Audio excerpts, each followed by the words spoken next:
A beast tamer is a powerful being that commands creatures, monsters, and sometimes even mythical beasts that are said to only exist in dreams. It's a rare profession not everyone can have. In the remote land of Grilla, children who turn 12 are tested by a priest to reveal their true vocation. To Rock's surprise, he was deemed a beast tamer. The friends who were assessed with him congratulated their friend, knowing just how rare his class is. That said, it's such an obscure one that the priest barely even knew about it. They all encouraged him with faith, saying he'll totally make it work. With his sheepish thank you, Jack pushed his fist towards him and promised to be the world's greatest gladiator. Emmy did the same, setting her sights on becoming the best mage there is. While she isn't as enthusiastic as the others, Kara aims to be a saint who can heal any wound. Lastly, Rock joined their hands and the four agreed to become an S-rank party together. The friends laughed at their little dream, and the job itself never really mattered to the beast tamer. He just wanted to keep walking beside everyone and having fun, so he decided to support and help make their goals come true. 3 years later, the royal capital was met with a wet night. A lone figure rushed through the rain. It was Rock, now 15 years old. He was just glad to get home and was about to enter their room. When he hears a voice inside, suggesting that he'd be kicked out, Jack was complaining about him being a beast tamer when he doesn't even have a single beast. All he does now is carry bags and run errands, something anyone can do. Emmy defended him, saying they've always fought side by side, but he argues that they're now an S-rank party everyone looks up to. They can't afford to keep deadweight who's useless in battle. With her hesitation, he adds that even the hero took interest in them, and it's finally their big chance. If such a person joins their party, the king will take notice, and it's bound to help their village.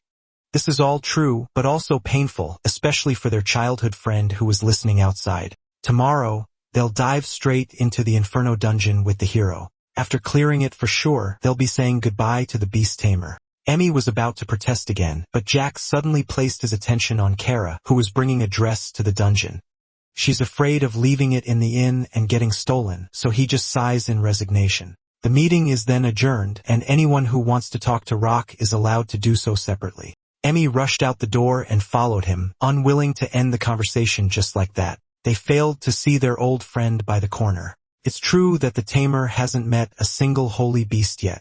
He vowed to live a life blessing and support his team however he could, and he did do all this when many others with his class spend their lives searching for beasts. He cooked, hauled gear, shielded the team, and scouted during expeditions. He handled every dirty job right down to negotiating with the guild. Unfortunately, they never understood him, nor did they appreciate his efforts. The next day came, and a young man appeared before the S-rank party with a smile. He introduced himself as Kid, a hero in training, and says it's a pleasure to meet them. Rock tries to make light small talk with Jack, but he just side-eyes him and turns away with annoyance. The newcomer then showers the women with praises, immediately laying it on thick with the flattery. While the tamer was still observing his actions, he came up to him with his cheerful attitude. However, his attitude flips completely, calling the boy a servant and ordering him to watch his gear. His true nature becomes clear just like that. Emmy then corrects the misunderstanding of him being a servant, so Kid apologizes, saying he thought so as Rock was carrying all the stuff on his back. Kara cut in, wanting to move along and not caring about how her friend was treated. Before all of that, Jack asks to check on the hero's gear. He unsheathes his blade without a word and proudly shows them the Dragon Slayer's Bane, a royal gift said to kill actual dragons. They were in awe, and the craftsmanship indeed proved that it was a masterpiece. That said, Rock notices something and asks if there was a faint crack near the base. Kid places the blade by his neck, offended and again calling him a servant. At this point, the tamer isn't even fazed and just sighs in acceptance. Jack tells him to ignore the boy and give the mission everything they have. After all, they were in good hands with the hero there. Just like before, they agreed to do their best and clear the dungeon, even raising their hands together. Rock wasn't included and watched the scene that was uncannily similar when they made their childhood promise. There was nothing he could do. Through good times and bad, it was everyone's support that kept him going, but supporting their dreams was his own dream. Still, it seems that he can't even cheer them on anymore. The party entered the Inferno dungeon. Rock was leading the way as usual, but Jack incessantly ordered him to hurry up. The tamer was busy using monster detection. It shows the location of monsters in the dungeon, allowing them to advance with minimal fights. After all, the shortest route isn't always the safest. However, the gladiator didn't understand and kept shouting at him to move faster. He tries to explain why he was doing it, but Jack had no intention of listening to his excuses since he was too busy kissing up to the hero and trying to reach the boss fast. Kid shrugs and notes that there are less monsters than last time and suggests that it might be why even a servant can take the lead. Rock seems to hear something coming but can't butt in as Jack asks if the hero has been here before. Apparently, he once came there with a top-rank adventurer and nearly got killed. Since then, he swore to never party with trashy and useless people again. Just then, a bunch of bug monsters appeared and crawled towards them. Rock slays them almost instantly, not even hesitating and moving back to navigating the next area. Unreasonably annoyed, Jack smacks the map out of his hands and tells him to move it. He argues that he isn't asking for much and furiously tells him to speed it up. While he scolded the boy, Kid took the map and looked at it himself. He calls to the others and reveals that the tamer isn't even following the shortest route. They're all shocked to hear this, and now even Emmy starts to doubt him. Rock tries to explain that he isn't misleading them in any way, but Jack was already accusing him of getting revenge and messing with them on purpose. It was unthinkable and a serious claim. To his surprise, Emmy approached silently and smacked him hard across the face. He was stunned and she felt betrayed. The mage asks why he can't understand that they weren't playing a game. In tears, she says even she can't defend him if he keeps acting this way. At that moment, Rock realized that she felt the same as the others. He explained it repeatedly back in the day, and everyone agreed to take the longer but safer route. Their little trust in him was enraging. Understanding, he leads them through the fastest way, warning that there will be more monsters. He's told to hunt them properly then, so he just dismissively agrees. While Jack is also told to focus, Rock wonders when it started falling apart like this. His team members consider him a burden that drags them down, and he can't believe that this is the same people he grew up and dreamed with. Kid suggests kicking him out already. As the tamer silently defeated the monsters, they eventually reached the boss room. However, they were all exhausted from fighting the entire way there. The great big doors blocked the path to their target. Given their condition, Rock suggests taking a break and unloading first, but Jack was still in a rush and arguing that he already delayed them so much. Emmy still looked at him with shame, saying it's more dangerous to stay.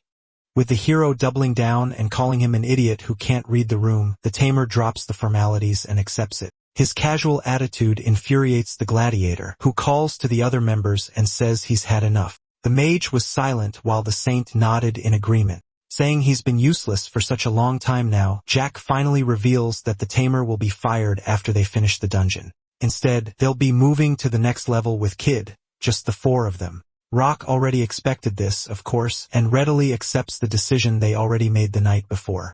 With the others quiet and the removal finalized, Jack happily got back to the main mission. Again, the four put their hands together, reminding the tamer just how out of place he was now. He was told to stay behind Kara and support until the end. It was time to fulfill his role with magic and blessings. They opened the doors and walked in to face the boss. A huge creature slept in the middle of the room. The creature's luscious fur shined and glistened as its body calmly moved along with its breathing. Their eyes were wide open in shock, not expecting a gray wolf. Rock knew better, certain that a gray wolf is too weak to be the boss of the dungeon. Seeing that it was more silver than gray, he realized that it's the silver wolf Fenrir, which is a legendary beast that even an S-rank adventurer would struggle against. The only saving grace is that it usually ignores people unless they attack first. The two other men weren't as smart as he is. Believing it's a normal gray wolf, they leapt high up with their weapons to finish the mission and head home. Rock urgently tells everyone to stay back as the monster is far too dangerous. It was too late. The two foolish boys had already swung their blades down, leaving their party members frozen in shock and disbelief. Despite the open and direct attack, the wolf was unharmed. Instead, a familiar blade clattered onto the ground. Kid's dragon slayer sword had broken apart. While Jack questioned why his attacks weren't working, Fenrir circled its aggressors. Understanding that they've come as enemies, it howled loud and shook the room. The two women dropped and shook in fear just from its gaze. With Kara in a much worse condition than the others, Kid tells them to fall back as even he can't fight with a broken sword. Jack argues that they haven't even scratched it yet, but that's just the problem. It didn't even take damage after a free hit, so they have to retreat for now. Reluctantly accepting the order, they all run from the boss just as it began its attack. The chase was on and Rock led the escape with Kara in his arms, but even his being at the front earned the gladiator's insults. He just happened to be at the back already but stays silent. However, Kid was plotting something in his mind already. Saying he exists for moments like these, he circles ahead of the tamer. The hero suddenly stabbed his chest with his broken blade. The betrayal was so instant and unavoidable. Dropping the saint, he fell to the ground and shook in pain.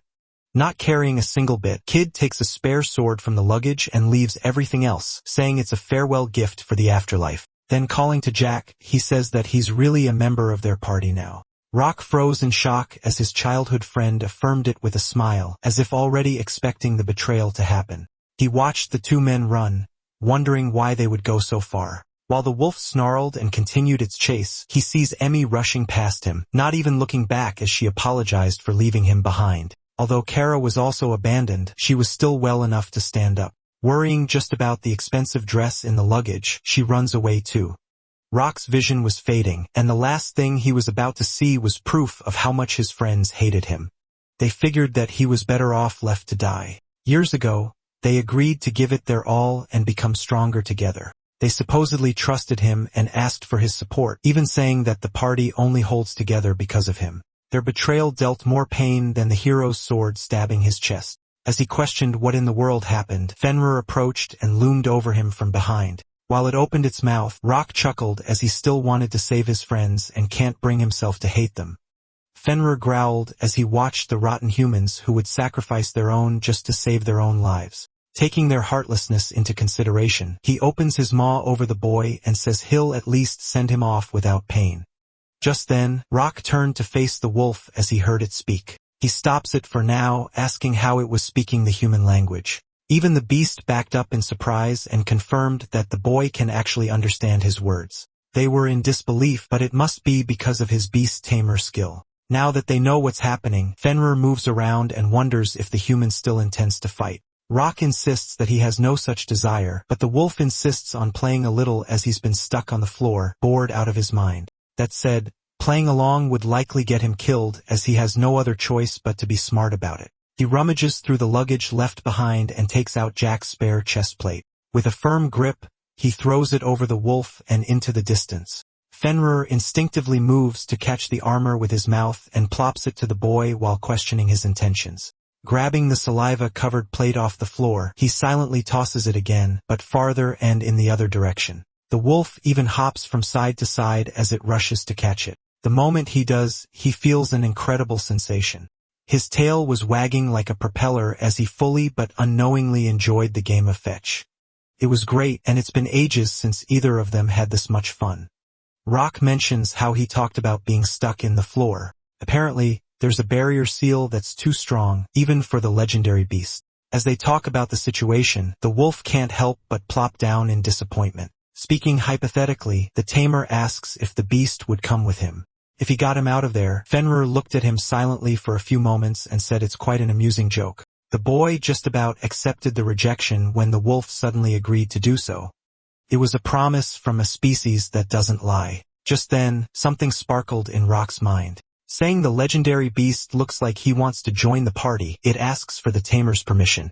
This is the first time he's encountered the voice in his head. He knows all about it as there are several accounts of other tamers hearing it. Although one person in the records went insane after. Still, he knew what it meant and accepted the canine as his companion. Their bodies shined with a bright light.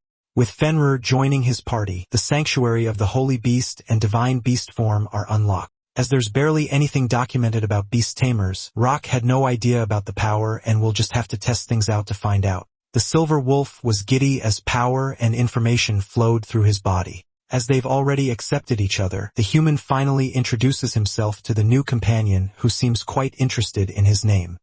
Again, the wolf's tail began to wag uncontrollably as he asked for a new name as well. Asked for a brand new name, Fenrir adds on and says he'd like a cool one that suits him. Rock is stumped and spends a good few moments racking his brain. The wolf blushes with excitement as he starts to speak and suggests Lucky, a fairly simple moniker. His face scrunched and his teeth bared upon hearing this, not because of anger, but because of how cool he found it. He accepted the new name and delightfully hopped around the cave. Just then, a treasure chest appeared out of thin air, confirming that taming the divine beast still counts as defeating the dungeon boss. Eager to see what's inside, he opens it up and finds a couple of interesting items inside. First, there was a bracelet, then there was a huge collar that made even Lucky smile. Excited over how fancy and cool it looked, he tells his partner to put it on him quickly. He returns to jumping around as soon as it's on his neck, while Rock moves on to check on the bracelet. The voice says he's equipped the bracelet of the miniature garden and can now enter and exit freely. He doesn't even know what it means at first, but his eyes grow wide in awe when he sees the inside of the glass dome. Just as its name suggested, there was a small environment inside. Intrigued and wanting to see it for himself, Lucky came close, a bit too close. The moment his nose touched the glass, his entire body was sucked into the bracelet. Rock panics from the unexpected result and asks if the wolf is okay. A voice from the bracelet says he's okay. In fact, he jumps out and reappears on his own, even inviting the boy to come over and join him in the fun garden. It sounds ridiculous at first, but there's only one way to verify if he was telling the truth. Merely thinking about entering the space, he opens his eyes and finds himself inside the bracelet. It was amazing, as if he was in a world of his own. The serenity and silence of it all would probably be great for rest.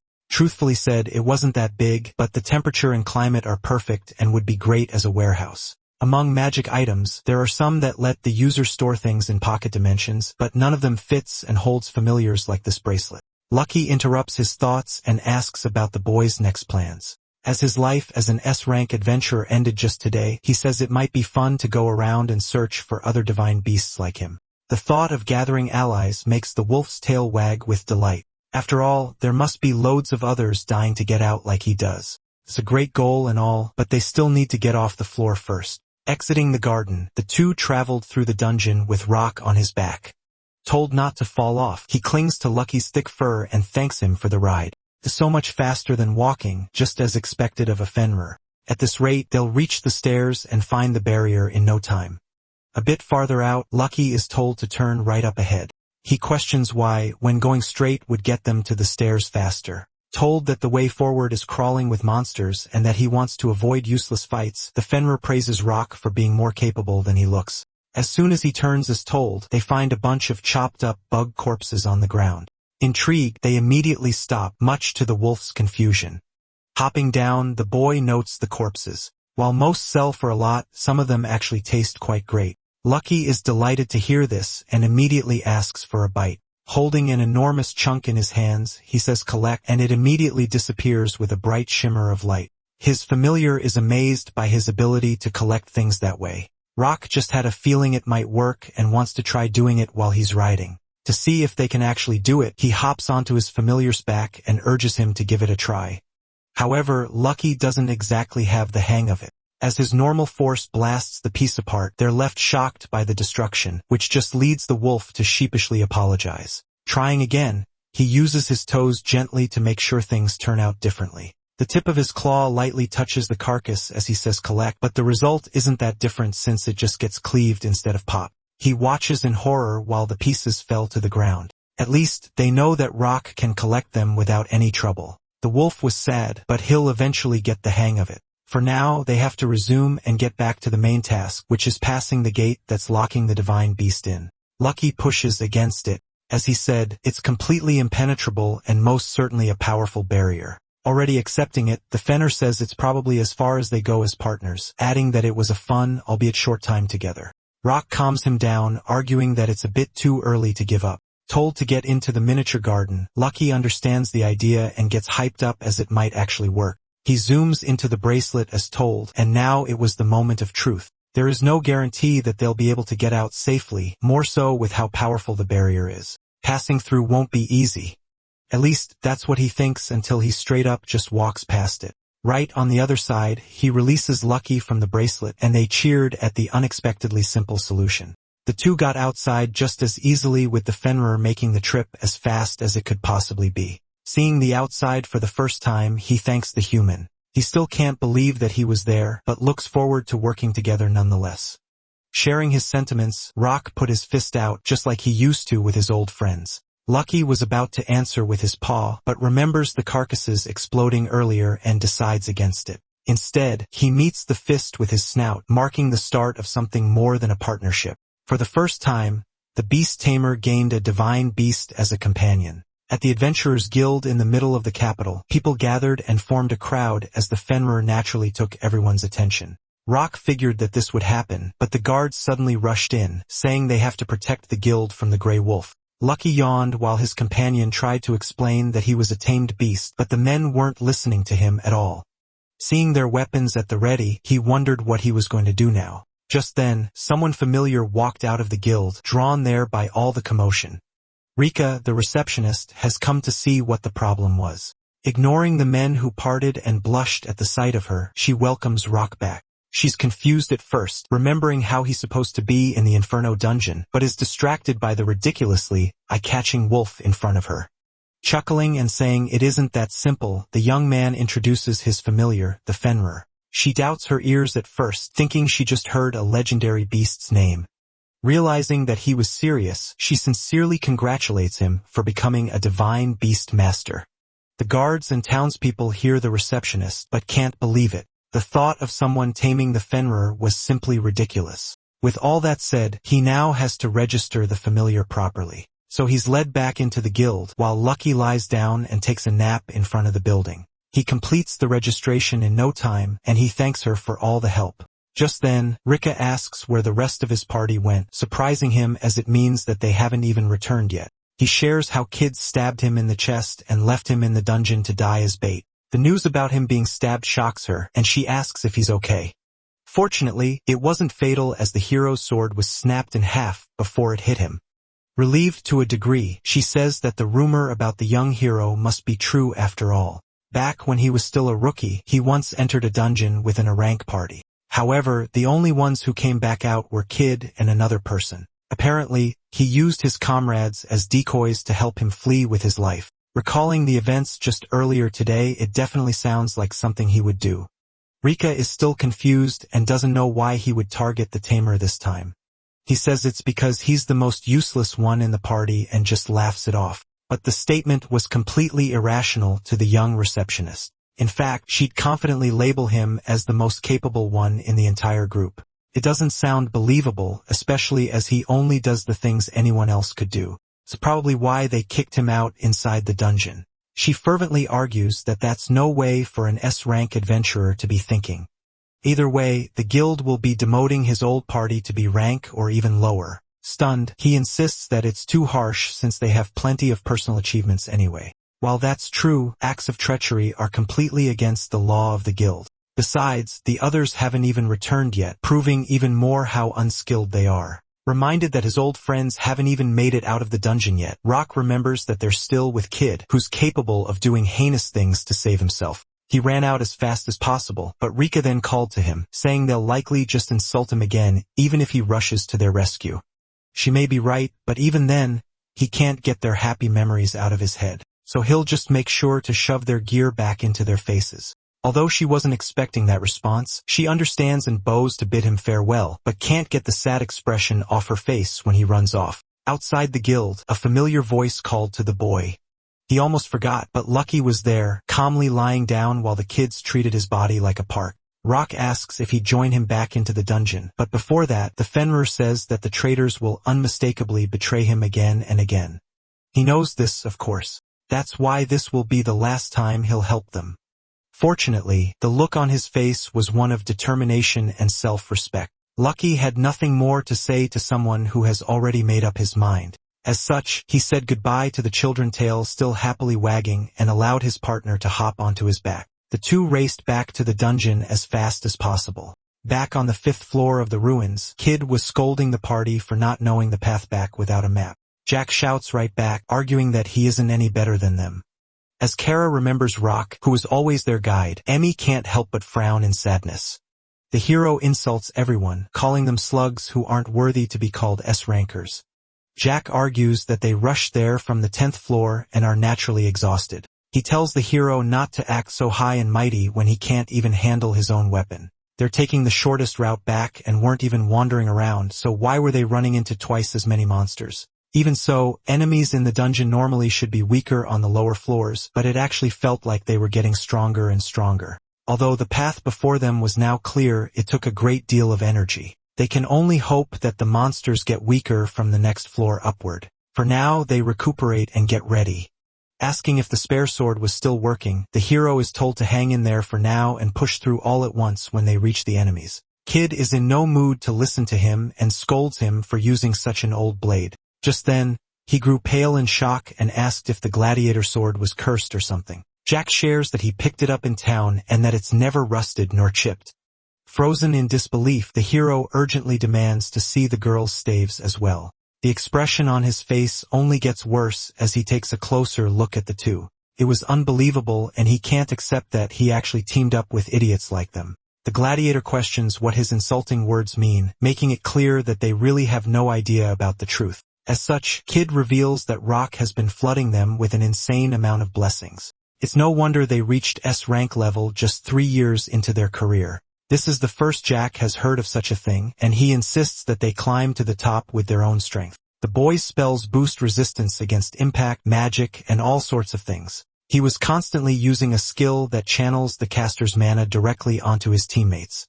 There are so many layers that he lost count, and every one of them is under its effect. In short, the Beast Tamer brought them to where they are now, when in reality they're barely even C rank material. The truth hits them hard. A truck and several seconds of silence pass. Jack was in absolute disbelief, told that he only reached S rank because of Rock. Even back then, their trainer always praised the Tamer for improving so quickly.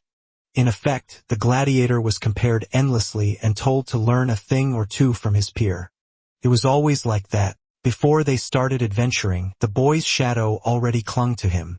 Until now, when he's finally disappeared from his life, he simply refuses to accept it. His expression makes Emmy worry, but all Kid could think of was how much of a burden they are. Kara is asked for how many heals she has left. Considering it all, she has more or less 12 charges left for everyone there. As for the mage, she should be able to manage with her spells if they keep the pace. With a proper understanding of the situation, the hero led them to the next floor until they reached the stairs to the 4th floor. There seems to be just 5 orange ants left. Fighting with them head-on is too dangerous since they'll call for countless others. Before the battle, Kara is told to use the rest of her mana to heal all the members. After that, the gladiator will take the lead and be followed by the mage and saint while Kid supports from behind. They rush forward without looking back or stopping for anything.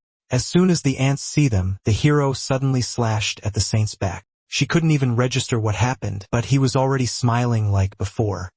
He leaves her there, saying they no longer need a saint who's run out of heals. Her only purpose now is to stay behind as dead weight and draw fire.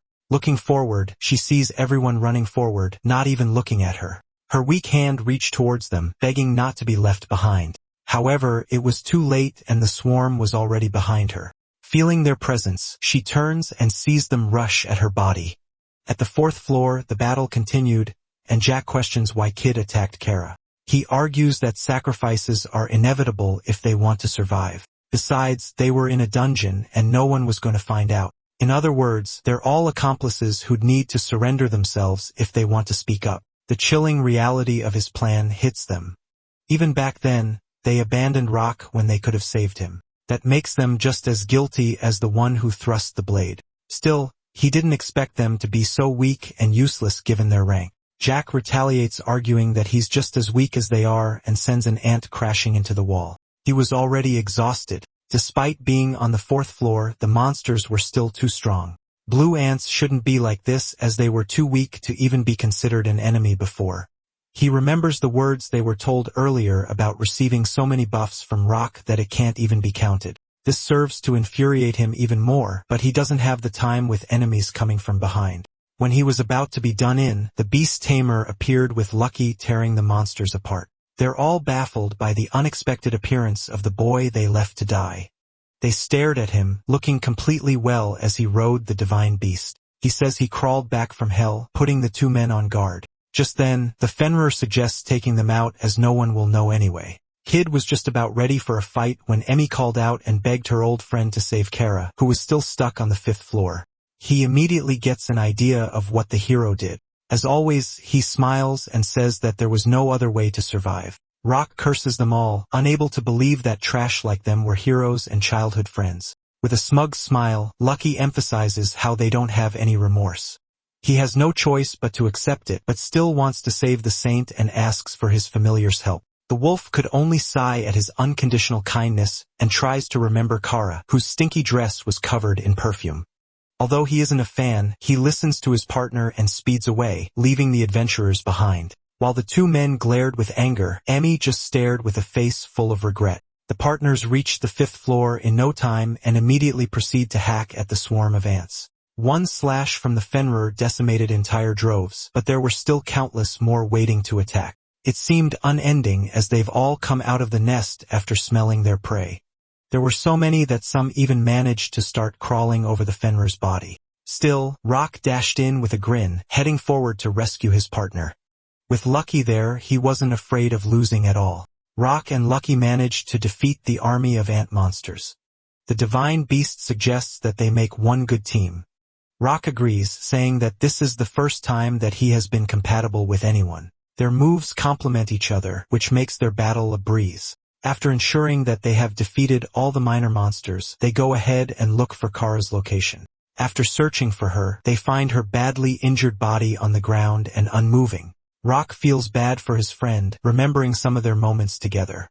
She used to get his opinion about the healing potions she was brewing. She was an earnest healer of the group, and back then, all she wanted was to help them recover during dungeon quests.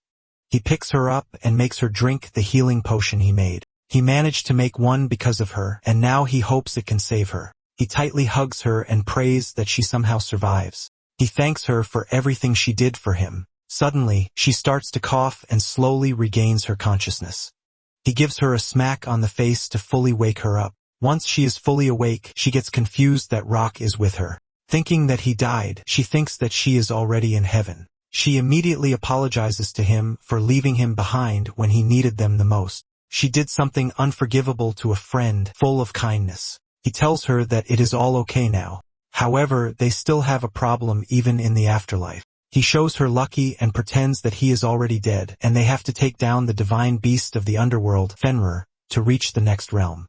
She takes a moment to process this, and then when it sinks in, she loses her consciousness because of shock. Amused, Lucky corrects him that Cerberus is the gatekeeper of hell. Rock realizes that they need to head back to town and asks him to carry Kara for him. He looks disappointed, saying that his back is only reserved for him. But in the end, he still gave in to Rock. The boy thanks him for understanding. Suddenly, Rock notices an opening at the far end of the cave. It looks like the entrance to the next nest of the monster ants. Hearing this, Lucky suddenly perks up, saying that he wants to eat some ant eggs. He almost salivates thinking how good they are. Distracted, he follows the path and leaves Rock behind. Upon reaching the next area, he finds the eggs he is looking for. He locks his eyes on his target while Rock curiously looks at the eggs. Suddenly, he notices that a lone egg is different in color. He looks around and also realizes that most of the eggs have already been smashed. Out of nowhere, they hear a crack. The remaining eggs then start to hatch, revealing juvenile orange ants. Rock draws out his weapon, but to his shock, instead of attacking him, the ants cuddle around him and call him Papa. Lucky jokes that he has probably had a woman outside, which was why he was always coming home late. Suddenly, he hears the voice again inside his head asking if he wants the orange ants to join their party. He thinks about it carefully. Just a moment ago he wiped out every orange ant there, and yet now they want to join him. After contemplating, he decides to take them in since leaving them feels like a cruel move. With this, the orange ants transform into their human form. He is shocked to see them turn into little girls. After their transformation, they are transferred to the sanctuary garden. With this, Rock tells Lucky that he will be going to the sanctuary garden for a bit to check on the new beasts. He entrusts Kara to Lucky first, who agrees to watch over the woman. Rock teleports to the sacred garden. He finds out that the garden needs to be expanded because new beasts have been added. With this expansion option, he carefully curates and chooses what to add to his space. First, he adds a river and a pond. He also adds a shed and fruit trees. He has also decided to expand the space and turn it into a field. After selecting everything, the sacred garden expands into a bountiful field. He is left wide-mouthed in shock upon seeing the improvement of the place. From the other end, he can see the orange ants gathering in one area. Curious, he asks what they are all doing. One of the ants excitedly runs up to him, informing him that they are cleaning up monster corpses. He finds this incredible, especially knowing that it is their specialty. He praises the ant and tells her how helpful she is to the sacred garden. The ant gives him a huge smile, happy that her papa praised her. Eventually, he simply accepts that he is a papa now. He then notices that she is the only one wearing a tiara and realizes that she could be the special one in her army. All of a sudden, he remembers that this should be the time he is bonding with the ants and goes back to the dungeon in no time. Upon seeing him, Lucky frantically tells him that they have an emergency. Rock panics, thinking it could be another monster attack. With a sad look on his face, Lucky tells him that all the eggs have hatched and there is nothing left for him to eat. That night, in front of the guild hall, Rock states that he will just take care of Kara and will just leave him behind for a while. The beast agrees and says that he will just wait for him. Rock enters the hall with unconscious Kara in his arms. There, he sees Kid causing a scene. He forcefully insists that he has no fault in the incident that happened inside the dungeon and that he is innocent. Jack insists the same and appeals that they lost a comrade, so they should not be treated like they are the ones in the wrong. Rika still refuses to let them in, with other adventurers blocking their way. Just then, she sees Rock approaching and informs him that the two are flat out denying everything that he has told them. Upon seeing him, Kid suddenly acts innocent. He tells the boy to please set the record straight because the guild is suspecting that they did something horrible back in the dungeon. Rock matches his energy and says that he cannot set the record straight for something real. He can still vividly remember that they struggled on the 4th floor and slashed Kara on the 5th floor to use her as bait just to survive. He also mentions that Kid stabbed him and left him behind to escape Fenrir. Since they are about to get exposed, Jack gets frustrated and is about to throw hands. Kid puts himself in between and tells him to calm down. Kid faces Rock, accusing him of just taking revenge because he was kicked out of the party, adding that he is just lying and making accusations out of spite. Besides, he has no proof that they did all the horrible things he is accusing them of. Rock cannot believe that he can lie so boldly. It is almost like a talent. Hearing about the proof, he thinks about how he can show some proof. Sensing that he indeed has no proof, they further confidently tell him that it is a crime to insult a party without evidence. Since he is the hero in training, he can go and report the incident to the king, which can put them at a disadvantage. Rock then snatches the broken sword from him and fits it right on the wound on his cuirass. After he demonstrates, he states that this already counts as proof. Kid is shocked by this, but he says that Rock intentionally injured himself to frame them. He then looks at Jack, who stays quiet. Rock points out that Kara is also another proof that they attempted to leave members behind to survive. Seeing the body of her friend, Emmy cries her heart out and apologizes to her. They were best friends and yet she left her behind. Rock can only look at her with sadness in his eyes. Still showing no remorse, Kid tells everyone that Kara died because she was too weak to fight and it was not their fault. Rock chimes in saying that Kara was slashed from behind by Kid and was left behind to die. The hero confidently stands firm that he does not have any evidence against him, stating that a corpse cannot provide any evidence. Realizing that the hero truly will not confess, he goes in front of Kara to wake her from her sleep. He tells her that the man who tried to kill her is talking nonsense, so they have to put him in his proper place. With that, she mumbles in her sleep that her dress is pretty, which shocks Emmy. To fully wake her up, he gives her another smack on the face. This finally brings her back to her consciousness, shocking everyone that she is alive. Emmy hugs her tightly, and she tries to wiggle out since she cannot breathe. Rock chimes in, saying that they have to deal with Kid first. Kara looks at the hero and gets angry at him for using her as bait. She calls him a monster and a murderer. The adventurers cannot believe that a hero like him can do something so vile and pathetic because there is now enough evidence. Rika lists down one by one his violations against the adventurer code. Even if he is a hero because of the sins he committed, it is decided to revoke his title. Since it is settled now, Rock bids goodbye to Rika because Lucky is still waiting for him outside. As he is about to leave, he sees Jack immediately kneeling in front of him. He admits that he was wrong and begs him to say that he was left behind because they had no choice. Jack still wants to be part of the S-rank party, and because of the incident, this is now in danger of being taken away from him. Rock sighs as he sees that Jack did not learn from what happened. He then states that he knew Kid was going to stab him but did not do anything. Jack pretends to be clueless about the accusation against him. However, Rock remembers hearing Kid ask him if he was already part of their party. Simply put, they already planned to hurt him and leave him inside the dungeon from the very beginning. Instead of apologizing, Jack even gets angry and says that Rock is ungrateful. He looked after him all these years, and yet this is how he repays him. He even got him promoted to an S-rank adventurer. Hearing this, Rika sighs. She explains that there must be a misunderstanding because Jack became an S-rank because of Rock. In reality, he is the only one in their group who has the skills to be an S-rank. The rest of them are B-rank or C-rank at best. Rock is shocked to hear this since he has always viewed himself as less than them. Rika assures him that if he teamed up with E-rank rookies, he would have achieved the same results because of his capabilities. Feeling insulted, Jack screams out his frustrations and insists that he is stronger than Rock and that the receptionist is just talking nonsense. To prove his point, he challenges Rock to do a mission. If Rock wins, he will accept the demotion. But if he wins, they will forget everything that happened. Rock is about to withdraw from the challenge, but Rika agrees to the conditions. However, Rock mentions that he does not plan on joining another party for a while. With this, Rika tells him that he can team up with an E-rank adventurer and demonstrate his coaching ability. If he does this, she can promise him a proper reward. Since this is his first mission after going solo, Rock feels nervous, but nonetheless takes the challenge. With this, Jack, Emmy, and Kara will take on the quest as well. However, Kid the hero will not participate because he is under suspicion of murder. The hero smirks, saying that the suspicions were years ago, and that it would be impossible for them now to prove them. But to their surprise, a man in a cloak shouts from the crowd, saying that he will testify. The man removes his cloak, and Kid immediately recognizes him. The man reveals that he was once a member of an A-rank party called the Obsidian Spear, and that they were victims of Kid. The hero immediately denies the accusations against him. The man continues his story and narrates that the incident happened in the Dungeon of Extinction. He bravely tells everyone that the hero slashed his comrades and used them as bait to escape the dungeon, just like what he did to Rock's party.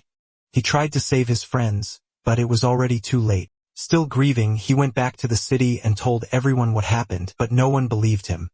They chose to side with the hero who had connections to the royal capital. Feeling guilty, he apologizes to everyone, mentioning that he was not reliable enough and that the same incident happened again. Everyone cannot believe that their hero is that cunning and vile. Rika declares that this time, he will not be able to escape his crimes because they have enough evidence. Kid grits his teeth in anger and calls them pathetic. He then takes off his mask and stops acting like a respectable hero. With nothing to lose, he grips his sword and slashes at the adventurers trying to restrain him. Rika tells him to stop adding more crimes to his name. However, Kid refuses to listen and angrily spits at her for lecturing him.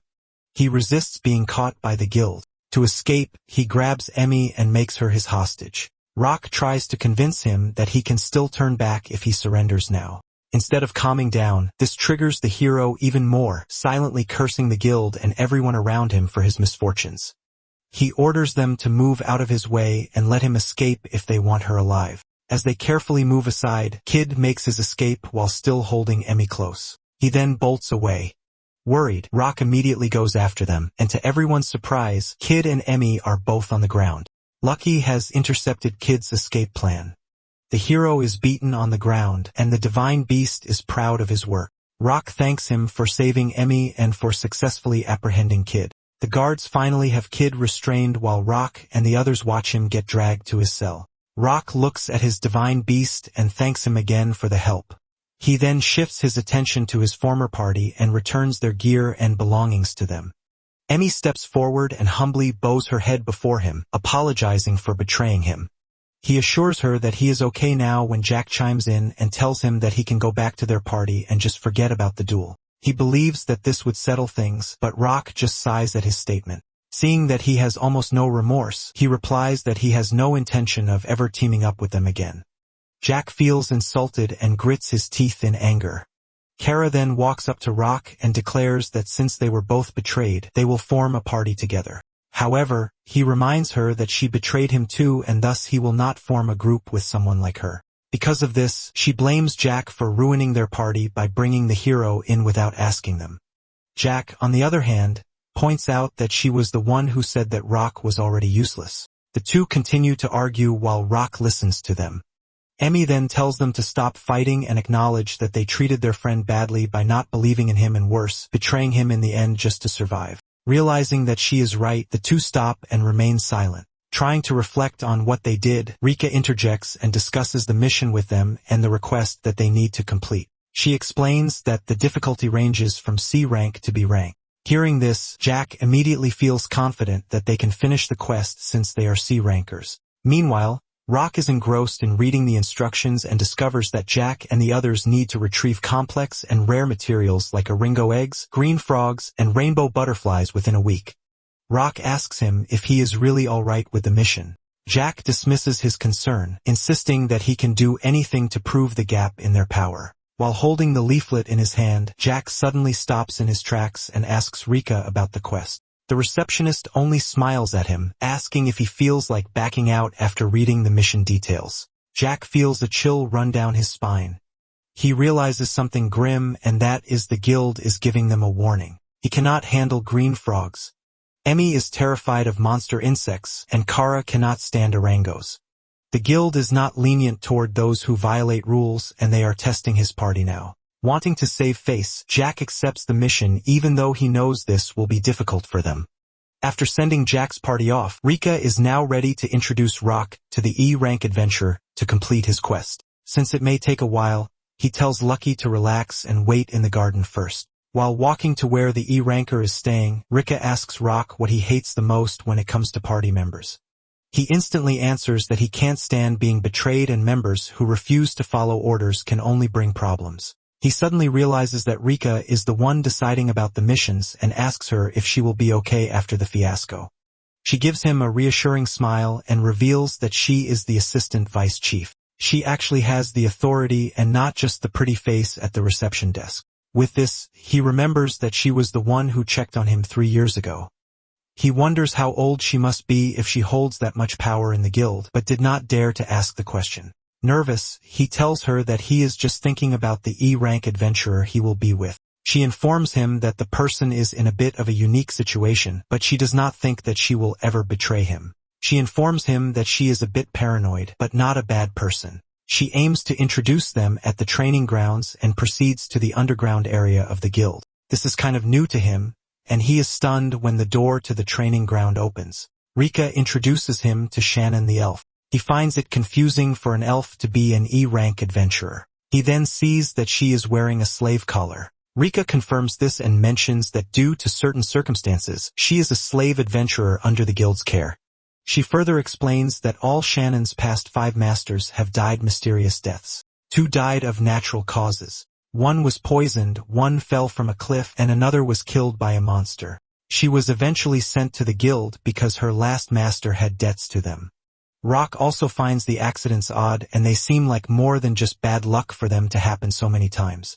Shannon warns him about her being a reaper, so he must turn down the request while he still has the chance. However, it is too late for him to back down now since he has already accepted the job. Suddenly, she has a determined look in her eyes and raises her weapon against the man's throat. With a dangerous look on her face, she tells him that he should stay away from her since he could not even dodge a simple attack. Without showing her any emotion, he tells her that he did not really choose to dodge her attack. She grits her teeth in annoyance. She lashes out at him, asking if he really wants to die. Trembling, she remarks that she gave up on life a long time ago when she became a slave. Tears begin to fall from her face when she begs him to just give up because she is sick of watching people die. He assures her that it will work out for them.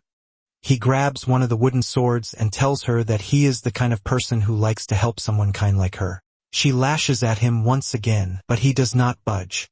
Realizing that he would not really give up, she lunges at him to show him what she is capable of. She aims to make him back down, and she strikes him with her weapon in a rapid, successive manner. While exchanging attacks with her, he realizes that she is fast and precise and was not just bluffing when she said that she would make him back down. Judging by her movements, she must have practiced her moves a lot. However, he will not let her win. He then swings his weapon toward her with brutal force. Shannon drops her sword. After defeating her, he points out that a sword path that is too clean is easy to predict. He tells her that this is the end and she should just give up. However, she refuses to give up and leaps onto him. She then gives him a powerful kick. As she continues to attack him, he can tell that she has a strong martial arts foundation. However, like her swordsmanship, it feels like her combat moves are not that polished and feel like she lacks real combat experience. He then grabs her hand and pushes her down to the ground with brute force. She cries out in pain but still refuses to admit defeat because it will mean that he will die. He tries to convince her that he will not die on her and she just has to trust him, but she is having a hard time believing him because that is what everyone said before they died. Although trembling in pain, she declares that she will definitely lose to him. Determined to stop her from sacrificing herself, he offers to show her why he will not die.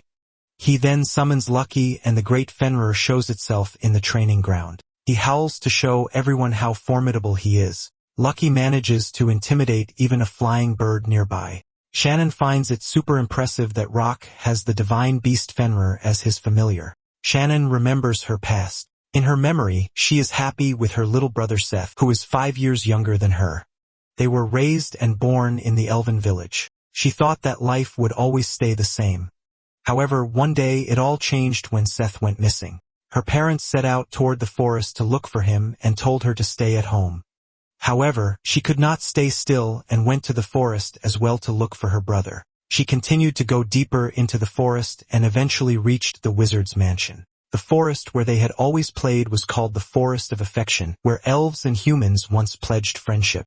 In this forest stood the mansion of the wizard said to live there. However, these days no one is allowed inside except a few chosen ones. The mansion looked untouched, so she doubted that her brother would be inside. But still, she slowly made her way into the mansion and wanted to see for herself if her brother was really not inside.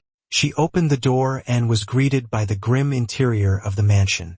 Bothered by the silence, she shouted to ask if anyone was staying inside. Suddenly, a door on the second floor slowly opened.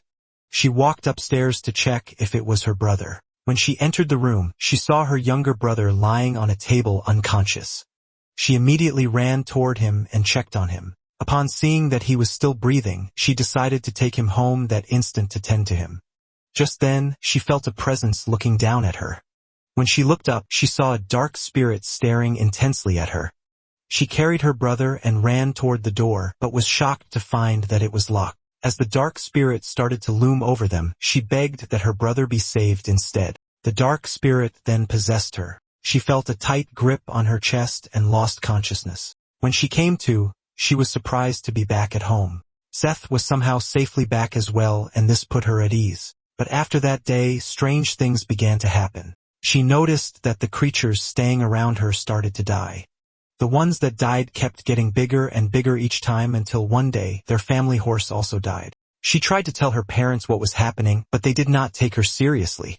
She was worried that if this went on, something terrible would happen to her family as well. So she decided to leave the village and save her family from the doom she carried. Since she had only known life inside their village, she eventually fell to the rank of a slave. Even so, she met a master who was so gentle and kind. The old man taught her the ways of the world. He helped her become someone knowledgeable from being so ignorant so no one could take advantage of her again. However, a year and a half later, the old man passed away peacefully.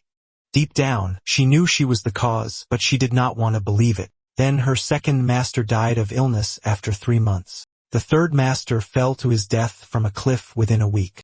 The fourth one took poison by his own hand, and the fifth one was torn apart by beasts. So before she knew it, she grew tired of being the reason everyone was dying. She was then given the nickname of the Reaper. After the incidents, she asked to be locked away so she could never harm anyone again. However, the guild had other ideas. By the time the guild took her in, she was already at her limit. Rika joined her inside her cell and offered that she join a party as an E-rank adventurer. Because of the trauma she suffered, she started to prefer to be alone. So, to avoid going on a quest with someone, she would always tell her story. So the adventurers would reject her, and sometimes she would fight her way out just to stay that way. Then one day, she met this hard-headed boy who refused to stay away from her. Even though he greeted her with a warm smile, she tried to push him away like the others. However, he would not give up on her. She heard that he had been kicked out of an S-rank party, but he was stronger than anyone. And because he was so kind to her, she tried her best to win their duel so he would stay away. Despite this, he still fought his way to her. Then she found out that he had the Fenrir beast as his companion. He was almost an impossible dream. She remembered the way people shunned her because of her curse. Because of this, she chose to bear the suffering and embrace that the cycle of death would end with her. But meeting Rock felt like a miracle. For the first time in her miserable life, she felt she could live again. Maybe there was a chance for her to break free from the curse and see the world again. With these thoughts in mind, she collapsed from exhaustion and being overwhelmed. But still, looking closely at her sleeping face, she looked relieved now. Because of this, Recap took her to rest for a while. While looking at them with a content look on his face, Rock's attention is caught by Lucky. The divine beast worries that his howl earlier flopped. Rock assures him that it worked out just fine and that it helped a great deal in breaking the fight. Hearing this, he feels a great deal of relief. He then asks what they should do with the bird who fainted and fell out of the sky when he howled. The voice asks Rock again if he wants to accept the bird into their party since it is eager to join. Since he wants more allies, Rock accepts the bird and then transfers it to the sanctuary. Lucky wonders if the bird would taste good, but Rock reminds him that he should not eat his teammates. Just then, he sees Shannon and asks if she is okay now. She then bows her head and apologizes for attacking him earlier. Rock assures her that he understands that she only did what she thought was right. She thanks him and would like to know the world better through him. He appreciates her honesty and promises to work together with her. She agrees with him and they fist bump to this. Lucky feels happy for her too, so he tries to fist bump with her as well. She tells him it is okay and seems fond of Lucky right away. Lucky then notices that she is under a powerful curse. He confirms that it is a bad spirit curse and it is the kind that sucks the life out of everything. And unfortunately, it is bound to take her life in the end if it could not be broken. Since it has been tormenting her all this time, he asks if there is something they can do to break the curse somehow. However, Lucky does not know anything about severing a curse and looks at Rock. The boy states that he does not know anything about curses, so he will not be helpful as well. Lucky then borrows his head for a while and puts it inside his mouth. While soaking in his saliva, he starts to panic. But suddenly, knowledge floods into his mind. After being soaked with knowledge, he finds his familiar even more impressive. With this, he encourages him to try and find a solution to their problem and dispel the curse. Just then, Guild Master Titus arrives with Rika and stops him. Rock is incredulous when he hears that Titus will not allow them to lift the curse. Since Shannon currently belongs to the guild as a slave, she is officially counted as a guild staff member. Under their rules, they cannot have an unlicensed person perform the dispelling. Rock finds this absurd since they have a ticking bomb and Shannon could be in grave danger. Titus calms him down saying that he is becoming like Jack with his uncontrollable emotions. With this, the boy calms down and apologizes. Titus cheers him up and tells him to relax a little since a lot of things have been happening lately. He agrees with the guild master but realizes something. He asks if they can break the curse if Shannon is no longer a guild staff member. Titus smirks and comments that he is sharp as ever. Cutting to the chase, he remarks that Rock should buy Shannon from the guild if he really wants to help her. In this way, she will not be a guild staff member anymore, and he could lift the curse. Rock wants to help but thinks that it is kind of a sudden move. Titus smiles at him and asks what he thinks the guild is for. The young man answers that it was established to support the other adventurers. Sure, that is true. But Titus also adds that the guild exists to make the adventurers happy. That is why Jack and his party's betrayal cannot be tolerated. Normally, they would be removed from the guild immediately, but that would not teach them a thing. So he aims that their mission will teach them something. He wants them to find happiness, including Rock, who withstood all the pain inflicted by his previous members.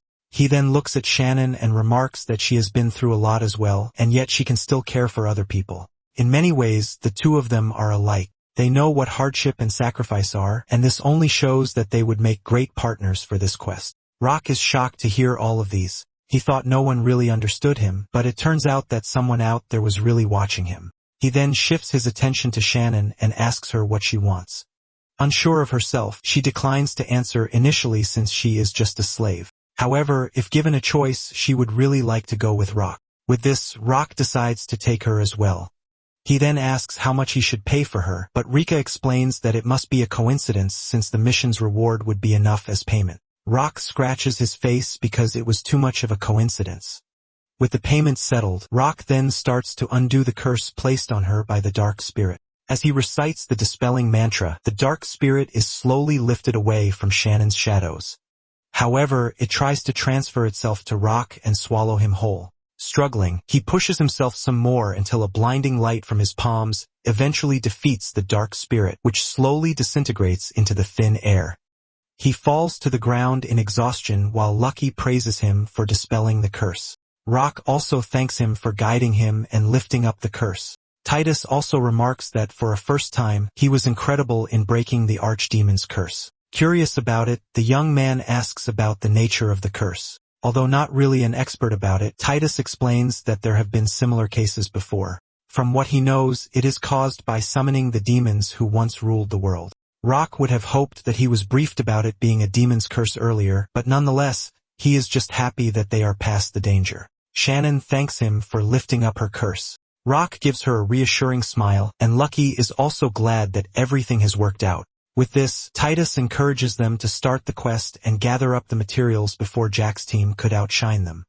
Rock starts the preparation and transports themselves to the sanctuary garden. Shannon is amazed that there is a whole different world inside his bracelet. Looking at her smiling face closely, Rock cannot help but be mesmerized. Sensing this, Lucky teases the boy a bit, which flusters him. She then points at the skybird and asks if the creature is his friend as well. The skybirds are so rare to see since they soar way up in the sky, so it is hard to spot them.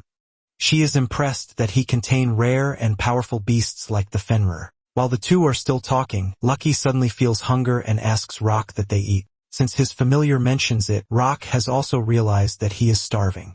Lucky perks up and tells him that he has asked the orange ants to bring him some monsters to eat. Rock realizes that the ants are nowhere to go. Lucky tells him that the ants built a dungeon under the cabin, which shocks Rock. The three of them check the dungeon Lucky is talking about and find a big hole in the middle of the field. Shannon is in disbelief to see orange ants in human form.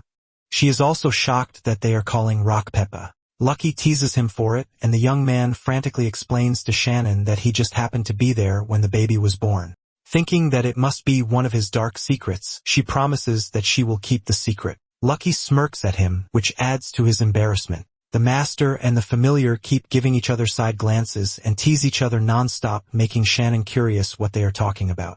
It looks like they are having so much fun without her, so she feels it is unfair. It feels frustrating, especially she cannot understand Lucky, who can only be understood by Rock. Yet, she can understand the ants, which is a surprise. The ant reveals that she has the ability to speak in the human language. Unlike the others, she can use the language as a leader of her army. Rock is amazed by this. Now it makes sense why she has negotiating skills and can command structures to the rest of her group. To help Shannon understand Lucky, the ant uses her skill on her so that she would also have the understanding of other languages.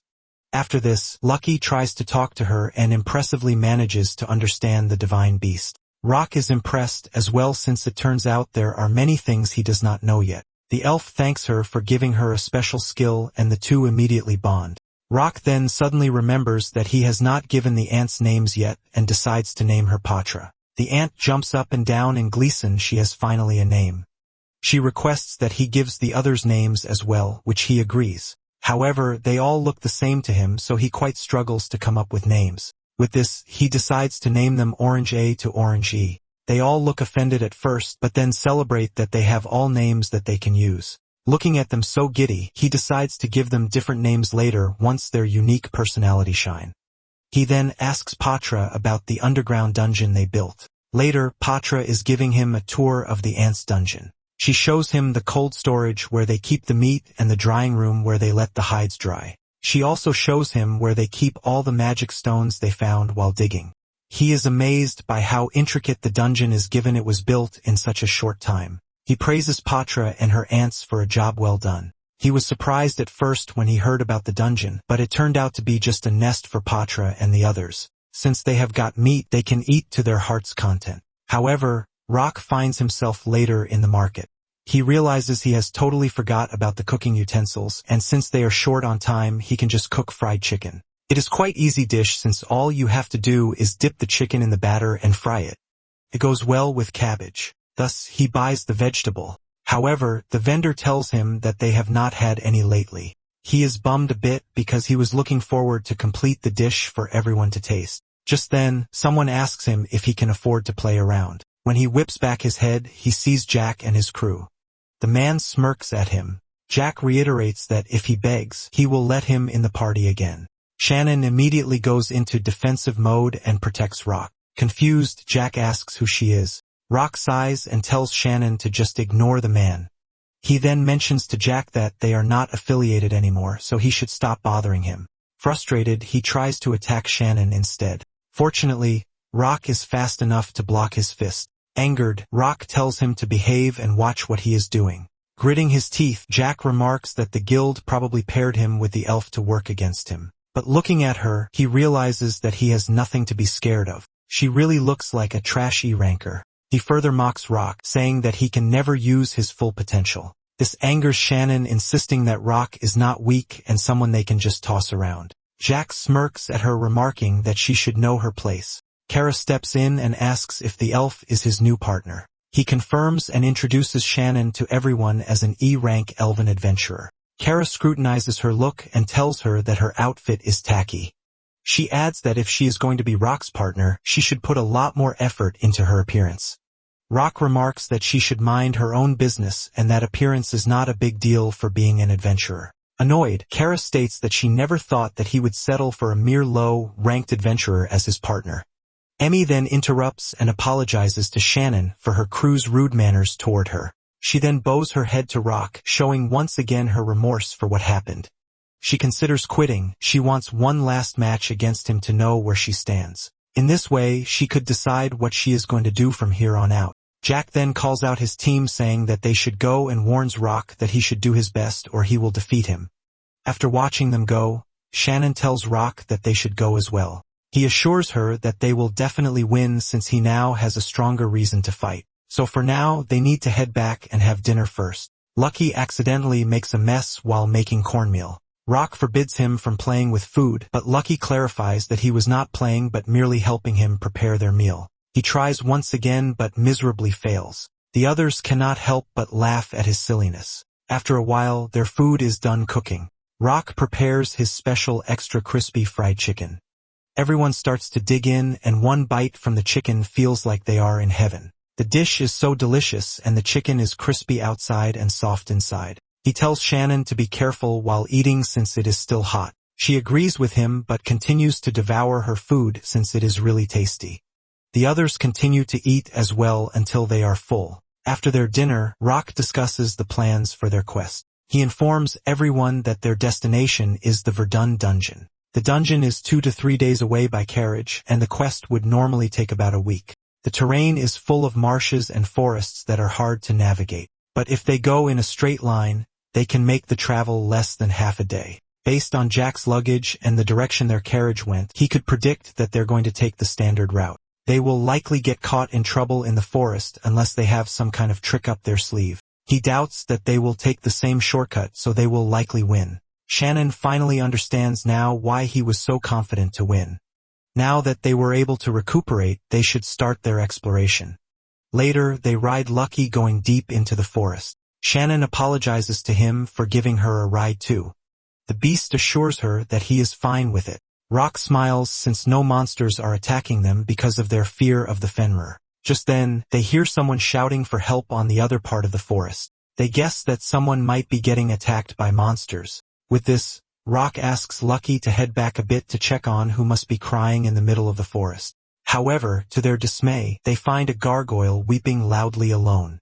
Sensing them as a threat, he fires at them with his wind magic. They are able to deflect the attack, but this insults Lucky, who then starts to gather his power in his mouth.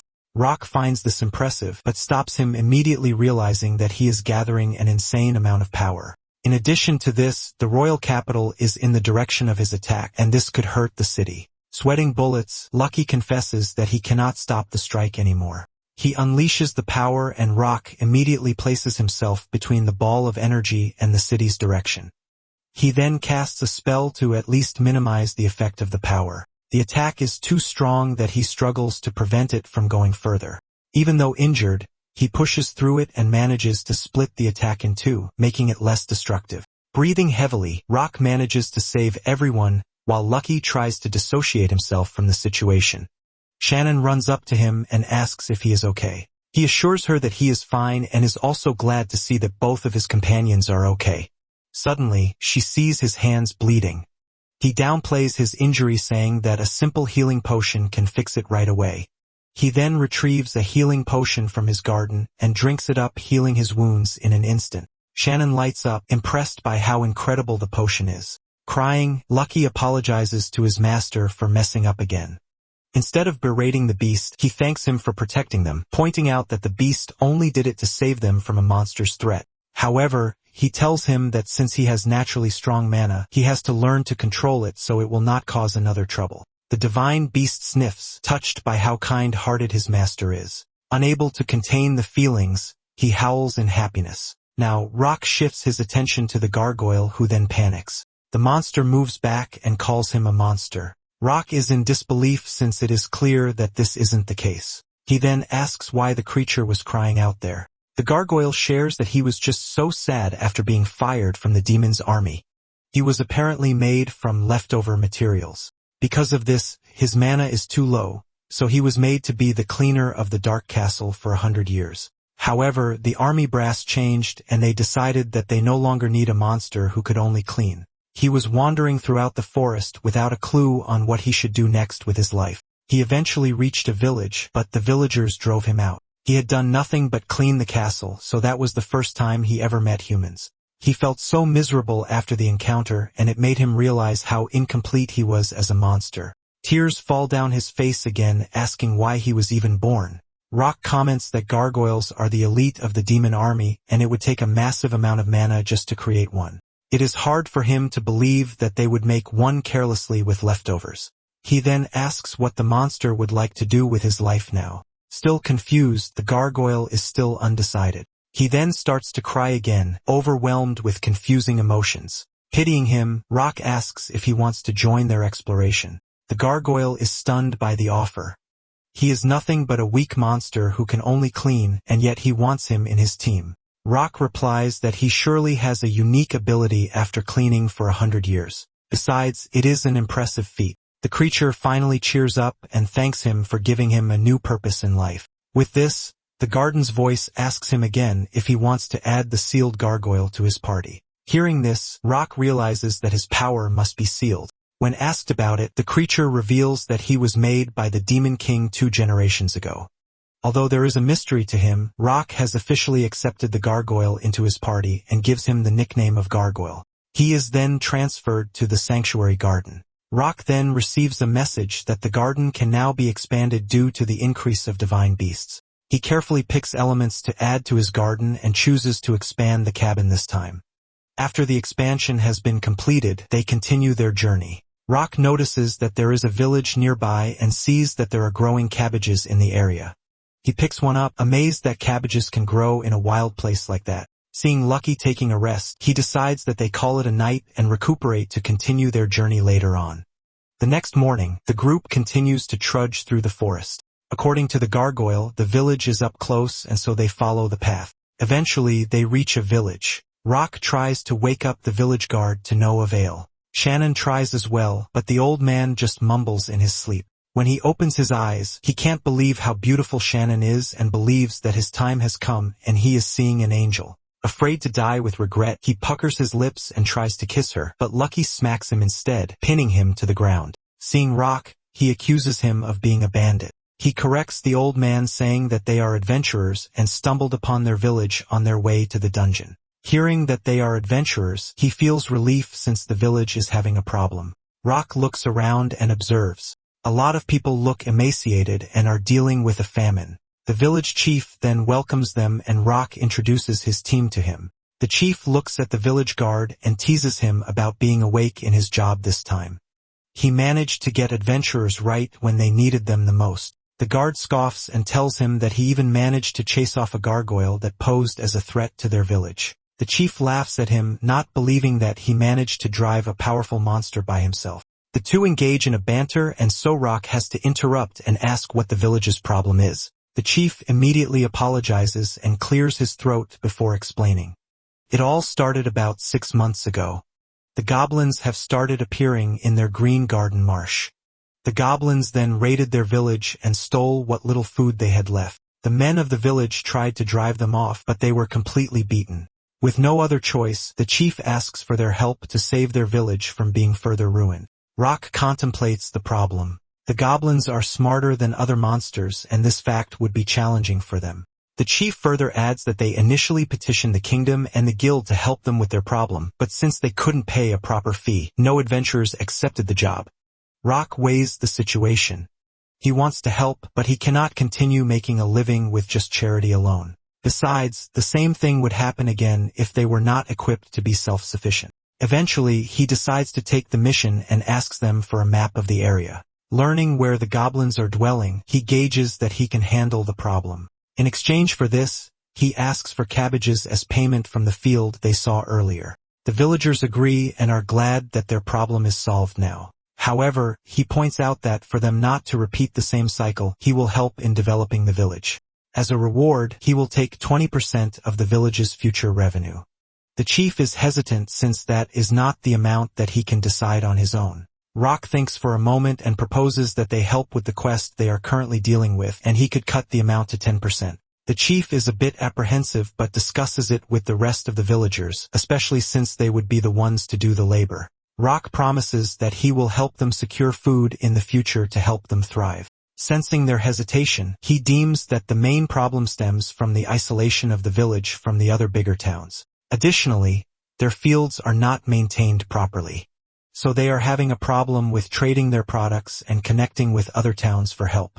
He could help them now for free, but that wouldn't be wise in the long run to help the village become self-sufficient. The chief understands his sentiment and asks for more time to speak with the villagers for their consent. Rock wonders how the arrangement will play out. Thinking about it, the profits for the village will be huge, so it will be hard to imagine that the chief will turn the offer down. For the meantime, he will help with the preparation of the mission and requests Shannon to inform him when the chief calls. Later, Rock and the chief meet again to deliberate about the deal. The chief admits that the villagers were in a split decision at first, but thinking carefully about it, it could be promising for the village. If Rock can promise to help them with sustainable farming and get rid of the goblins, the deal is a gem. However, one of the villagers named Warren expressed opposition. The deal sounds too good to be true, and it is most likely that they are being scammed. He vows that once he is healed, he will be the one to take down all those goblins that are a threat to their village. Looking at the injured villagers, Rock decides to help them by making them drink his special healing potion. He offers it to the man, but Warren refuses to drink the potion since it could be poisonous. To assure him, he lets Shannon drink the potion first. The elf eagerly tries the drink since it is one of Rock's special brews. Upon drinking the potion, she immediately feels invigorated and refreshed. Healing potions are usually bitter, but Rock's brew tastes good. Hearing this, Lucky demands a taste too. He complies and pours the potion into his familiar's mouth. Lucky starts to become upbeat and comments how the drink tastes so amazing and makes him feel revitalized. With this, Rock convinces Warren again to take a sip. The man takes the bottle from him and declares that he will prove it to be fake himself. He drinks the potion and immediately feels refreshed and healed. He has never tasted a drink so delicious like apples before, and it is as if it is the first time he met his first love. He is in utter disbelief when he can move his leg in an instant and the pain is now gone. It must be a miracle. Seeing him recovered, Rock requests his help for a few supplies for his quest. In exchange, he will give more potions to the wounded. Realizing that the adventurer is not a fraud, Warren eagerly declares his support for him in any way he can help. He apologizes that he doubted the young man and humbly asks him to lend his strength to his village. Everyone smiles with relief now that trust is forged between the villagers and Rock. With no one opposing his proposition, the deal is now sealed and this calls for a feast. Later, the villagers are sharing a feast together. They are shocked that cabbages could taste that good since they had always thought that the vegetable was only used to feed the horses. Rock also shares that the cabbage goes well with different dishes, and they can experiment with more recipes using it. Aside from this, he quietly mixes some healing potion in the food, so some sick folks feel better right away. He then calls Shannon and requests that she take Orange A and B with her to guard the villagers and get a certain item. She feels inadequate since it is a big task to handle. However, he assures her that with her skill, she will have no trouble with the monsters around. Additionally, the orange ants will be helpful to her, since they are reliable even though they are small. She is convinced through his encouraging words and promises to give her all. Everyone else will be working on the road to the royal capital, Kron. He stresses that they need to build the road, so trading will be easy and the issue of food and other necessities will be solved. But before sending them off, he casts a support spell to make their movement easier and to give them a boost in stamina. In this way, they can finish more tasks in time, but he reminds them that the boost will just be temporary and it will wear off soon, so they better not overdo it. Shannon finds this again impressive since he easily cast the support magic for that many people. He assures her that with her mana, she can learn different spells in no time and promises to teach her some time. After everything is set, the villagers start to build the road. Everyone does their tasks so eagerly and responsibly. Even Rock and Lucky help and give their all. As the sun begins to set, Rock decides to call it a day. After assessing the progress, it looks like the pavement will be finished by tomorrow. All thanks to Lucky's magic, they didn't have a hard time finishing the road, and they can start some trading soon. The team celebrates the progress and Rock smiles at the sight of them. He thinks that his familiars are way too good for him. As the night falls, Rock takes a rest in the garden and is busy reading a map. Shannon brings him tea after seeing him still awake. He comments that he is preparing for the quest tomorrow and she must take a rest first. He remarks that he worked harder than anyone, so he must take a shut off. She refuses to sleep before her master and so will take a rest later. He tells her to drop the master and honorifics while talking to him since it is kind of embarrassing. He doesn't see her as a slave but a partner. She smiles at this remark, telling him that he is really a kind person and she is so grateful and lucky that she has met him. He also gives her a reassuring smile and is grateful as well to have met her. After weighing things, he decides that they will trade the cabbages tomorrow at the capital. He will have the villagers gather the cabbages, and it will surely sell in the capital since they are short in supply. He further contemplates that at the same time, he has to take on the guild request and win the quest. He also believes that Titus is plotting something, but he isn't quite sure yet what that is. While deep in thought, he notices that Shannon fell asleep in her seat. He smiles at the sight and casts a spell on her to help her sleep peacefully. It is nighttime in the monster world. Every ant, gargoyle, bird, or elf is sleeping peacefully. Rock gets out of his cabin quietly to not wake anybody up. To his surprise, Lucky is just outside ready for him. They both agree that the night is the best time to nab rainbow dragonflies. Lucky justifies that he needs to tag along since no monster will challenge them with him around. Lucky also asks Rock about how he plans to deal with the goblin. To his surprise, Rock tells him that it will be okay because he knows some adventurer will come along to wipe them up. The Fender has no idea what he means, but he forgets about it. They both have fun catching rainbow dragonflies in the forest with their fly-catching nets. The next morning, Rock wakes up on his bed. He hears someone humming in the kitchen and thinks it is Shannon making breakfast. He exits his bedroom to help Shannon out with the cooking. He is then surprised to see that it is not Shannon but Gargoyle who is cooking in the kitchen, and he is wearing a pink apron that makes him look like a woman at that. The surprise of the Gargoyle cooking for him in an apron is too much for Rock, and he screams. Gargoyle asks if he is okay. Rock tries to assure him that everything is okay. He offers to help him with the cooking, but the Gargoyle insists that he does all the cooking in the Demon Lord's castle. Shannon appears to say good morning. She apologizes to Rock for falling asleep on him last night. Rock sees that she is holding a wooden sword and asks if she has been training. She shows disappointment as she asks if Rock went alone hunting for rainbow dragonflies last night. Rock assures her that he was safe and that he had Lucky with him. Shannon complains that she was not there to be useful to him. Rock thanks him and assures her that they will go together next time.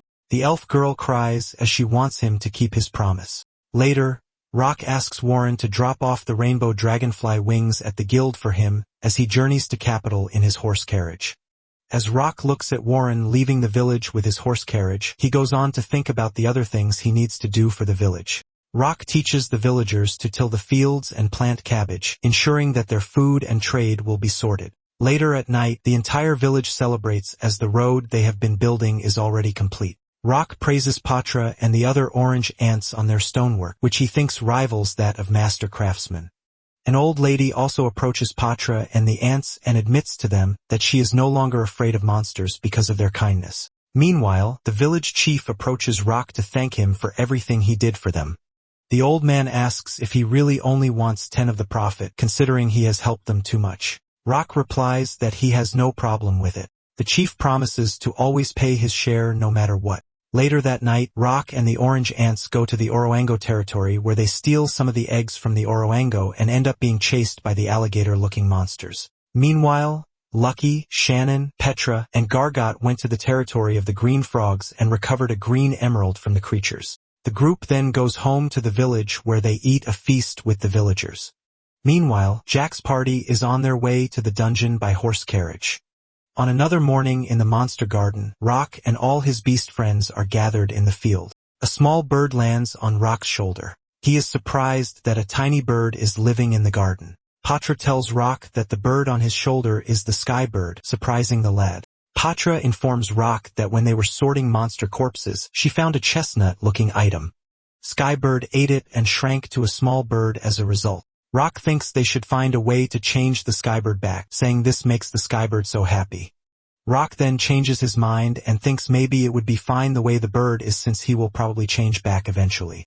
Rock saying this leaves the bird depressed. Rock then gets distracted by a stench. He looks towards the source and sees Lucky. He asks the wolf when the last time he took a bath. Lucky looks away as he says that he took a bath yesterday. Rock replies that they were together all day yesterday, so this means he did not have time to take a bath. He would change his answer to the day before yesterday. Lucky can't take lying anymore, so he screams out that he does not need to take a bath. Rock announces to everyone that the operation called Catch and Bathe Lucky begins now. Everyone in the group agrees and is excited as if it were a game. Lucky smiles, confident that no one has what it takes to catch him. Rock spreads his support magic on all of his friends aside from Lucky, and tells them that he has just boosted their physical abilities. Lucky warns them that no mere buff spell can bridge the gap between them and him. Patra volunteers to try to catch Lucky first. She charges at the wolf. Lucky tells her that she is being naive if she thinks she can catch him all by herself. Patra spits out threads of web from her mouth and they head for Lucky. The wolf dodges the attack. Lucky brags that this simple attack can't beat him. Patra then screams for the other ants to appear. Lucky is then surprised to see that the other orange ants already have him surrounded. They spit out their web threads, which tie up all of the wolf's limbs until he can't move. The ants jump and cheer at their victory. Rock pats Patra's head and praises her for making Lucky think that he was facing her alone. Rock tells Lucky to admit defeat already and get a bath. The wolf tears off the webs on his feet, grabs the pieces of it, and ties up the orange ants with them, all in quick succession. Lucky praises the ants for freezing his movements, but it was not enough to hold him down. The ants cry that they lost the match. Then steps up to face Lucky next. The wolf asks the gargoyle if he really thinks he can beat him. Gargoyle brags that he should not be underestimated. Because he is a gargoyle with a century of battle knowledge, as well as rock support magic by his side, Gargoyle looks serious as he braces himself to attack Lucky. Lucky simply hits the gargoyle with his tail to defeat him. Lucky cockily asks who is next to face him. Shannon steps up with her wooden sword. Lucky tells her that she needs to come to him for real. Shannon pulls out a real sword and charges at the wolf. She thrusts, but the wolf dodges. Lucky mocks her for her weak attempt. It leads the elf woman to throw a barrage of sword strikes. Despite all the attempts, Lucky easily dodges them all. After a while, Shannon's strikes become more and more precise, making the wolf nervous. Lucky sees her coming again and it leads him to back away. Turns out, Shannon led him to a rock wall and now the wolf is cornered. Shannon points her sword at him and asks that he take a bath already. In the blink of an eye, Lucky points the end of his tail near her neck like it is a blade. Shannon drops her sword and says she surrenders. Regardless, Lucky praises her for improving her swordplay. The elf thanks him for noticing.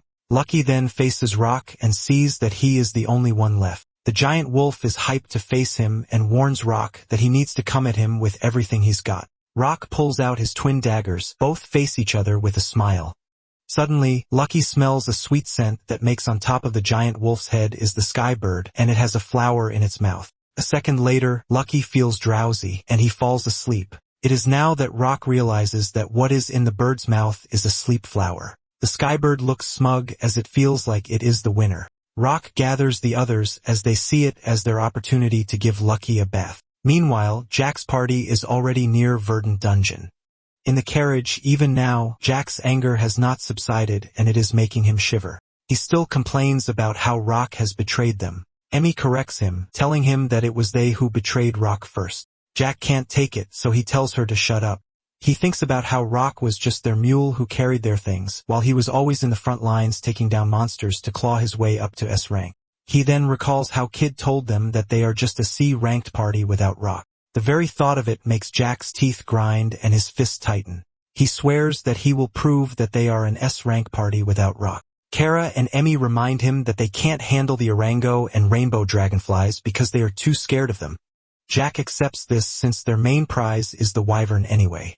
Kara can no longer take Jack's attitude and asks why he always acts so high and mighty.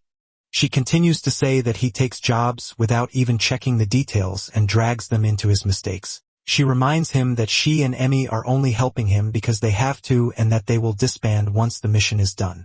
Jack does not care and says that they can do whatever they want as long as he is the one leading their current operation. Their carriage driver tells them that they have arrived at the dungeon. Jack pays the man some silver coins for the journey. The driver complains that it is not enough, making Jack feel humiliated. Jack then pulls out more money so the driver leaves. Jack's mood became even more foul now that he feels like he experienced another bad thing. He forgets about it and the trio heads inside the dungeon entrance. Meanwhile, Lucky is so clean and fluffy now that Rock and everyone in their family are hugging him all over. Jack and the others explore the dungeon. Jack tells his party that their only target is the Wyvern in the deepest depths. They ignore the Oringo they pass by on their walk. Jack then notices that there are no rainbow dragonflies or green frogs around. They see that the alligator-like orangos are still around, but they don't see any of their eggs in sight. Jack complains that they can't retrieve anything like this. It dawns on him that the guild must have set them up. He grinds his teeth, thinking that this is all the guild's doing and promises himself that he will get back at them. A goblin suddenly jumps toward Jack from behind to ambush him. Jack slices the creature in two before it gets near him. In the distance, they see more goblins and leading them is a goblin twice the size of the other goblins. Jack looks closely and sees that this giant goblin has a giant sword and is wearing metallic armor. He recognizes it as a goblin knight. Jack and his team brace themselves for battle. Jack goes for the goblin knight, but it dodges his sword strike. The knight tries to counter, but Jack blocks it. As Jack struggles to push away the knight, he remembers Kid telling them that they are only a C-rank party without Rock. It makes his teeth grind as he rejects the notion that it is true. Despite telling himself that there is no way he can lose against a simple goblin knight, he is barely hanging on from being pushed back by the creature. His face is filled with sweat and his teeth are tightly grinding as he gives it his all to hold on. Suddenly, fire magic slays the goblin knight from behind. Emmy asks if Jack is okay. The stubborn man does not thank her and tells her that he could have handled it. Kara comments that it was obvious that he was struggling. They then huddle in battle positions as they see that they are still surrounded by goblins from all directions. Eventually, they defeat all the goblins. Kara heals all their wounds with her saint magic. Jack's crew then heads to the depths of the dungeon where they see a hill guarded by many wyverns. Jack and the others are behind the bush watching their targets. Jack tells the others that he will charge in to draw their attention so that Emmy can shoot down their wings with her magic. They agree on the plan, so Jack runs towards the wyverns. The wyverns fly up to avoid him. Emmy fires a barrage of fireballs, hitting two wyverns and sending them falling to the ground. Jack then charges at the two wyverns and finishes them off with his sword. Just as Jack is about to celebrate, he sees that a wyvern is about to attack Emmy and Kara. The wyvern hits the women with its tail, smacking them back. Jack runs towards them to see if they are okay. Kara gets angry at Jack since Rock would have seen the wyvern nearing them if he were here. The mention of Rock makes Jack defensive, and he tells them that he just did not know there was another wyvern near. He tells Kara that she should at least know how to defend herself, insulting the saint. Kara has it with him and shouts that she is now done with him. She grabs Emmy and they walk away from Jack. Jack tells them that they can't just leave. Kara replies that she can't follow him anymore, saying this makes Jack freeze up in shock. He looks as the women walk away from him. He shivers in anger at how even they are abandoning him. He remembers his father telling him that Rock is better than him in every way and how he was a disappointment by comparison. Jack's anger has reached a boiling point. Wyverns have surrounded him from behind. Jack smiles mischievously as he swears that he will make Rock fail the quest. He jams his sword into the ground and screams out that he will never let Rock be the winner. He then glows, which drowns the surroundings in golden light. Emmy and Kara hides behind a boulder to avoid the explosion that is about to happen. A huge flux of energy comes out of Jack, engulfing the dungeon with energy that shoots upwards into the sky. The light is so huge that it can be seen even from Chao-Chi village. Rock realizes right away that this is Jack's doing. He asks Shannon to come with him to the dungeon. He also asks his beast's family to continue working on the village while they are gone. He calls on Lucky and says he will come with them.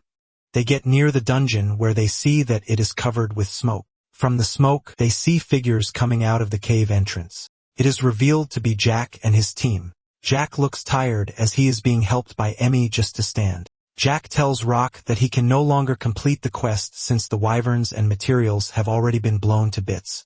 Shannon panics and tells Rock that they need to go back to the capital and buy the materials to turn those in instead. Jack overhears her. Rock replies that they need to check if there are still wyvern remains. Jack mockingly persuades them to waste their time searching for one while they head back first. Inside the dungeon, Rock and his team see all the corpses of the goblins. They see that the village is safe now. Lucky realizes that this was all part of Rock's plan. They head to the wyvern territory and see that Jack's attack left no corpses. Shannon sees some scales and claws on the ground, but they are too damaged to take. Just as Rock is about to tell them there is nothing they can do now, Lucky has found something and is wagging his tail with excitement. He leads them to a nest of wyvern eggs that remains undamaged because it was behind a rock. They head back to the village where the villagers are glad that they got what they were looking for.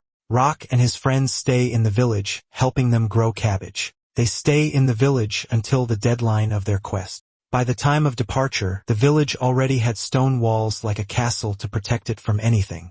All the villagers bow their heads to Rock and his friends for all the things they did. The village chief promises that they will follow everything they were taught and strive to develop the village further. The old lady villager pat Patra's head for everything they did. The villagers also announce that they will be making cabbage their local specialty, and that they will rename their village Choche Cabbage Village to mark the occasion.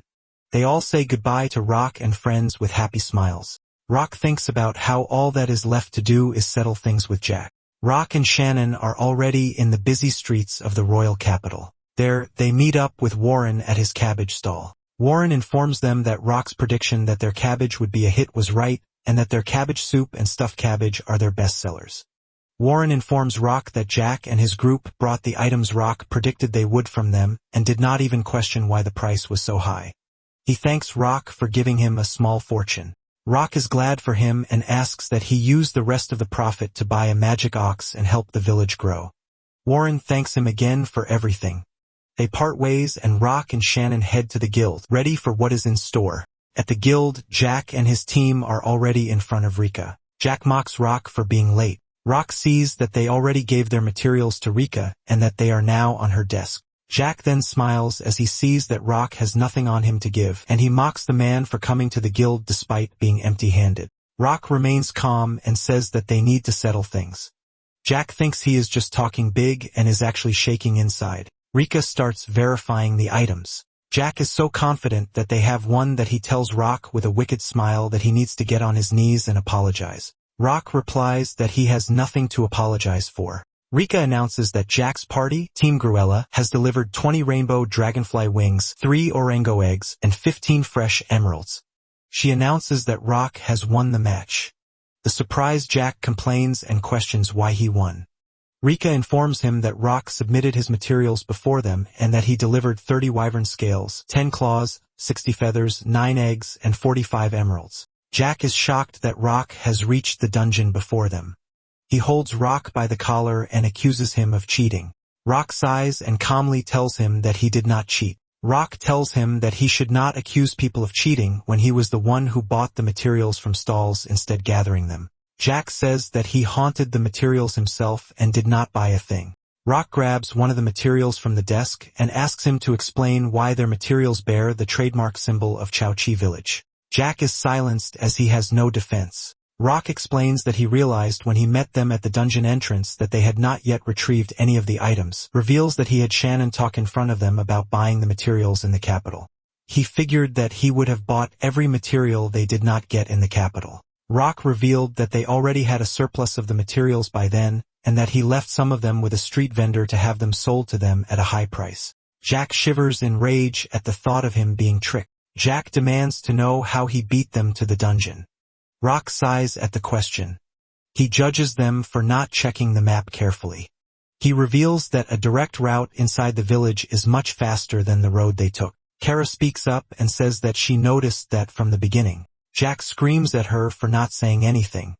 He asks why she did not bring her best when this was the quest that was supposed to prove they were still S-rank. Jack demands to know why she did not give it her all to beat Rock. Kara sighs as she palms her head. She tells him that he is the only one in the group who is obsessed with winning. Jack freezes up in shock. To add to the injury, Rock thanks Jack for taking down the goblins and informs him that the folks at Chao Chi village were having trouble with them.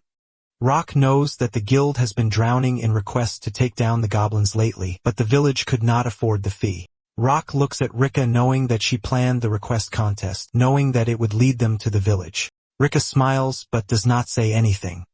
Rock reveals that they already grabbed some wyvern claws and scales on the first day they arrive. As Rock says, he planned for Jack and the others to defeat the goblins for them. Jack's rage boils. He accuses Rock of using him and charges at him to punch him. The guild master, Titus, arrives and shouts for Jack to stop. Jack stops moving before his punch reaches Rock. Titus reveals that Kid confessed that Jack was part of the plan to kill and leave behind Rock. He tells Jack that it is over. It makes Jack close his eyes, his feet give out, and he gets to his knees in utter defeat. Rock recounts how Jack, Emmy, and Kara were questioned by the authorities. Since Kara and Emmy were not part of the plan to kill Rock, they did not receive any serious punishment and were only demoted to C rank.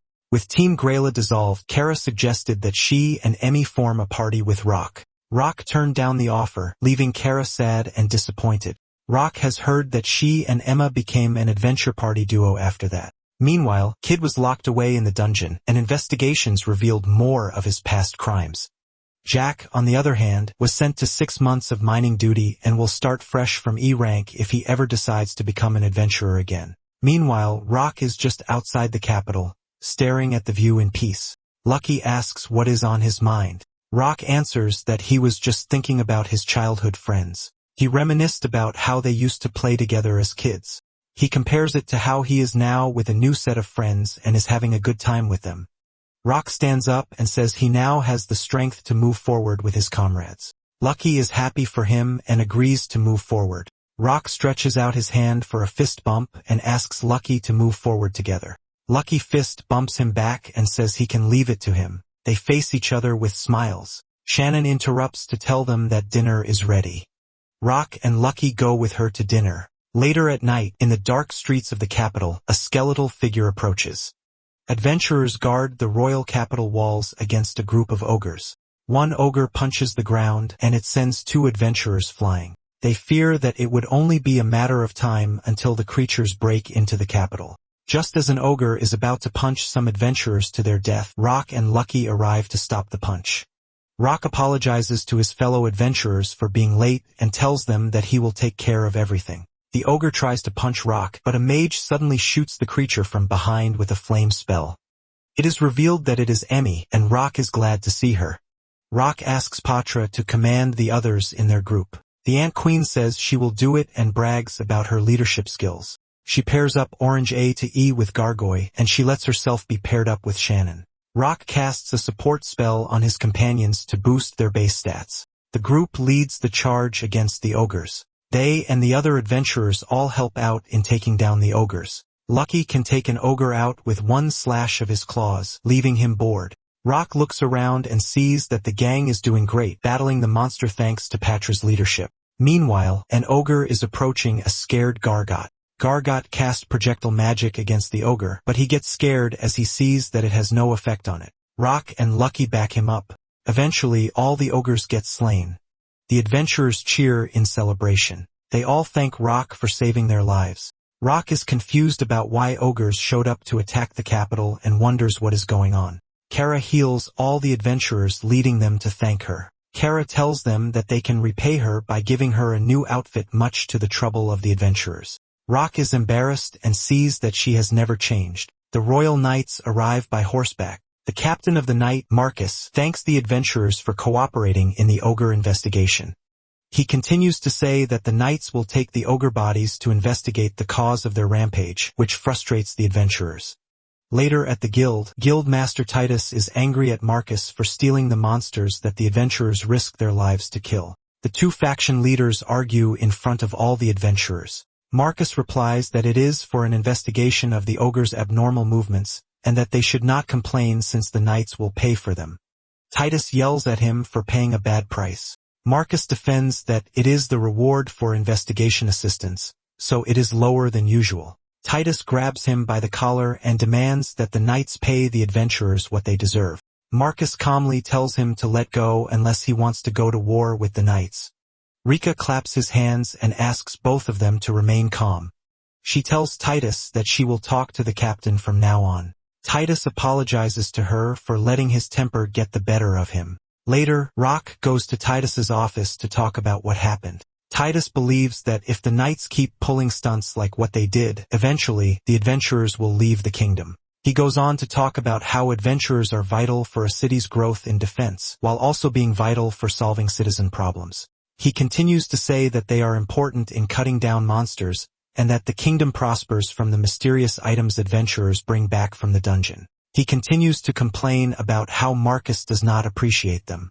He admits he is also fired up because he and Marcus are old rivals and have bad blood with each other. Titus refocuses on asking Rock to take on a new quest. He reveals that there has been a string of thefts around the capital of Magic Stone called Fire Gems, and that there have been no witnesses every time. He tells Rock that he is counting on him to solve the case. Titus tells Rock that he will get a reward even if he does not catch the culprits as long as he finds out how they are doing it. Rock agrees to it. Their talk is interrupted by a rumbling sound. They pause their talk as they realize that it came from Shannon. The embarrassed Shannon apologizes. Later, Rock and his friends enjoy eating boar skewers in the street. Shannon apologizes to Rock for interrupting their important conversation. He tells her that it's okay because he was hungry anyway. Shannon appreciates it and thanks him.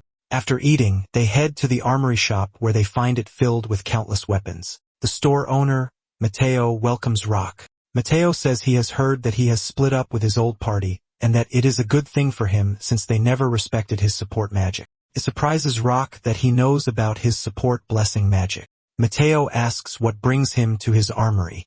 Rock answers that he wants to pick up weapons for his orange ant children. Mateo is surprised as he realizes that Patra is an orange ant and Gargoyle is a gargoyle from the demon army.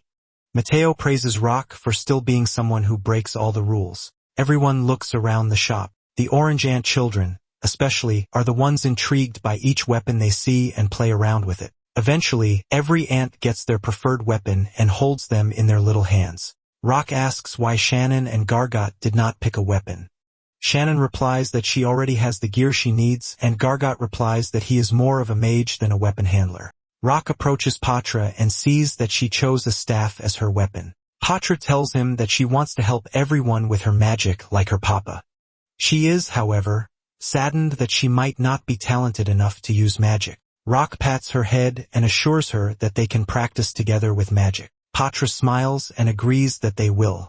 Rock guesses that since Patra has leadership skills, it must mean she is also adept at support magic. A man in metallic armor steps into the shop. The man sees Patra and kicks her. Rock goes to her asking if she is okay. The man complains that there are monsters in the place. Rock yells at him for what he has done. The man tells him with a big smile that a mere beast tamer like him has no right to shout at him.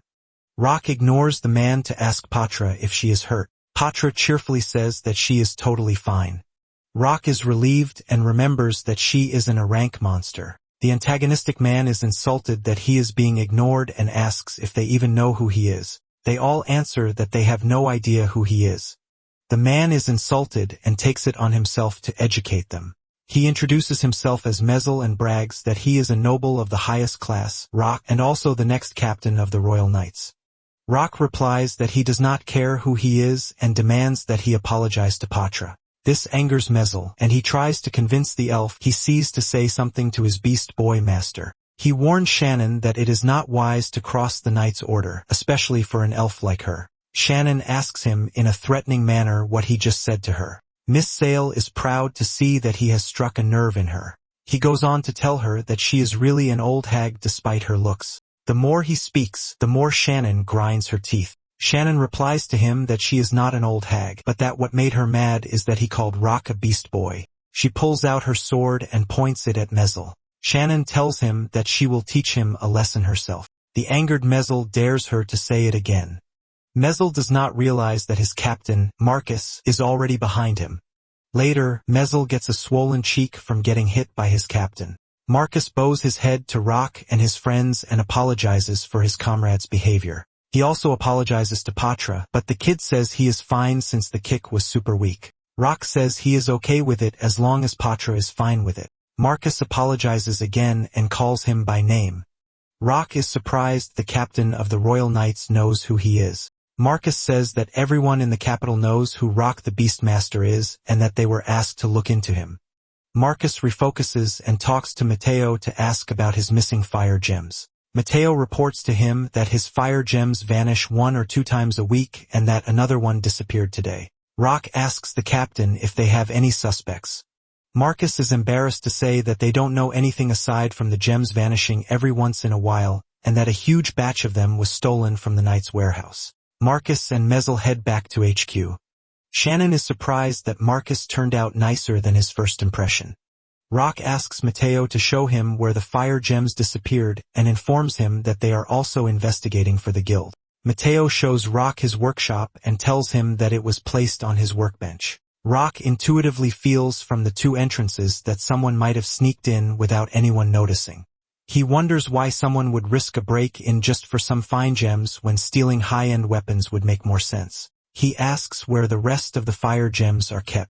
Mateo shows him the chest where the other gems are kept and theorizes that they were not stolen because it is always locked tight. Rock asks if he can summon his familiar, and Mateo allows him. Rock's miniature garden bracelet glows as he summons Lucky out. Lucky shoots out and is so big that he can't move in the store. The wolf complains that Rock summoned him into such a cramped space. Mateo is surprised to see that he really did make a Fenrir a familiar as the rumors suggested. Rock asks Lucky if he can track the scent of the thief. Lucky tells him that since there are so many smells mixing in the store, he can't tell which scent belongs to whom.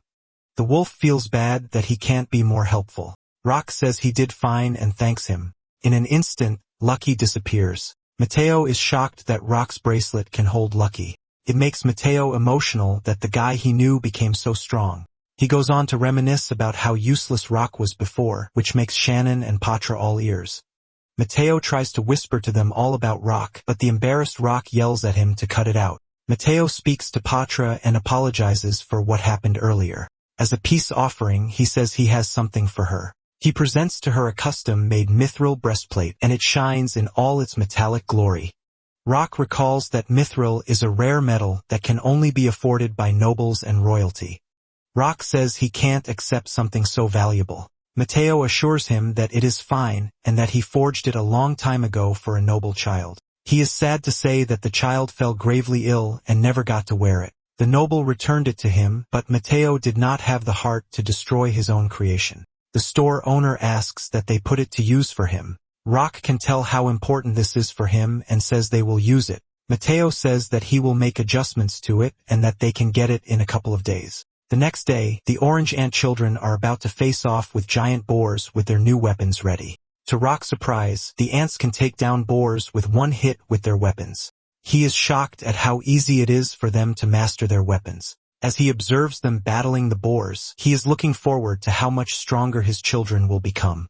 After a while, all the boars got slain.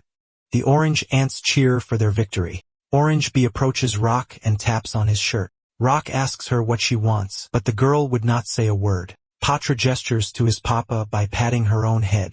Rock then gets a clue. He pats Orange Bee on the head and tells her that she was amazing. Being praised and patted makes the little girl smile with joy. The other girls see this and approach their dad altogether for a head pat. Later, all the orange ants are in bliss from being head-patted. Rock, Patra, and Shannon are happy to see them all so happy. Suddenly, Rock senses something. The voice inside his head warns him that a wyvern is about to be born and asks if he wishes to form a pact with it. In the monster world, the nest of wyvern eggs has hatched and everyone is happy about the new members of their family. Rock thanks the skybird for taking care of the eggs. The status message informs Rock that the wyvern children have joined his party. The selection for facilities in the monster world opens up as the status informs Rock that he can now open 3 more facilities. He presses some of them, which springs forth a mine, fruit trees, and a hot spring on a hill. Rock finds the hot spring nice and anticipates them making a weapons armory out of the cave mine one day. Most of all, he is happy to see that they can now harvest bananas from the banana trees. He can't wait to see how much larger their little world grows. Later, Rock and Shannon ride Lucky back to the guild. Rock tells them that they will eat the boar from their hunt tonight and sell the extras at the market. Lucky pauses as he sees something in the distance. He shows the others the cemetery from a distance. The biggest tombstone from the area shines because of its gold material and the sunset behind it, and Lucky wants to get near it. He runs towards it, dragging Rock and Shannon along. At a closer glance, the tombstone is no longer shining in the sun, disappointing Lucky.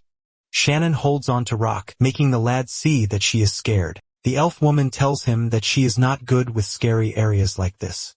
Rock pats her head to assure her that Lucky and he are with her. She agrees stay. As Rock looks at the golden tombstone, he does not see how the elf woman looks overjoyed from being patted. Rock reads from the inscription that it is the tomb of the great sage known as Damort.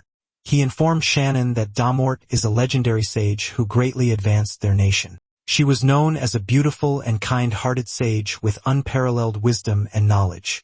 She was best known for single-handedly negotiating a truce with the Demon King by going to the Demon King's castle and forging a pact with them, which created the peace they enjoy today. Shannon finds her incredible. Since it is getting late, Rock proposes they head back to the guild. Later, they enter the guild entrance. Rock and Shannon catch Mezel complaining to Rika since he was just informed that no adventurer would take it. Mezel then sees Rock and tells him to take the request instead. Rock grabs the paper the noble knight hands to him and sees that it is for cleaning all the insects in the entire sewer. Rock is shocked to see that the reward is 30 gold because a fire gem has been found there.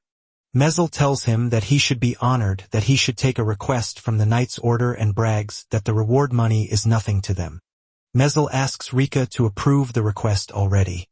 He calls her an ugly woman for not approving it immediately, freezing Rika up. Rika becomes scary despite her smiling at Mezel. It makes Mezel scared of him. Rika says she understands and that she will post the request. Mezel leaves the guild, yelling at Rika that he is satisfied as long as she understands. Rock asks Rika if she is sure. Rika replies that she needs to agree, since they can't afford to get into more fights with the knights. She boils in anger as she sees this as a challenge to her and plans to do things to lead to Mezel's misery.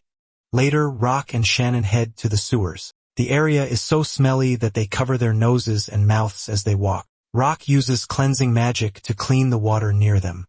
Under all the dirt, they find some of the fire gems. Rock picks one up but is still disappointed they have no other leads than this. Shannon tells Rock that she is heading in the other direction, so they can split up and search for more clues.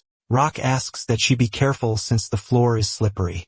The elf woman assures him that she is very balanced by spinning around like a ballerina. She still slips and is about to fall. Rock catches her before she can. Catches her off guard. Rock's face is so close to Shannon's that it makes the elf woman blush. Rock says her name, making the elf anticipate that he is about to say something important. To her disappointment, the man only tells her that they need to head back to the surface. Back on the surface, Shannon is still disappointed that nothing happened between her and Rock. Rock suggests that they go to the hot spring together, making the elf shocked and red in the cheeks.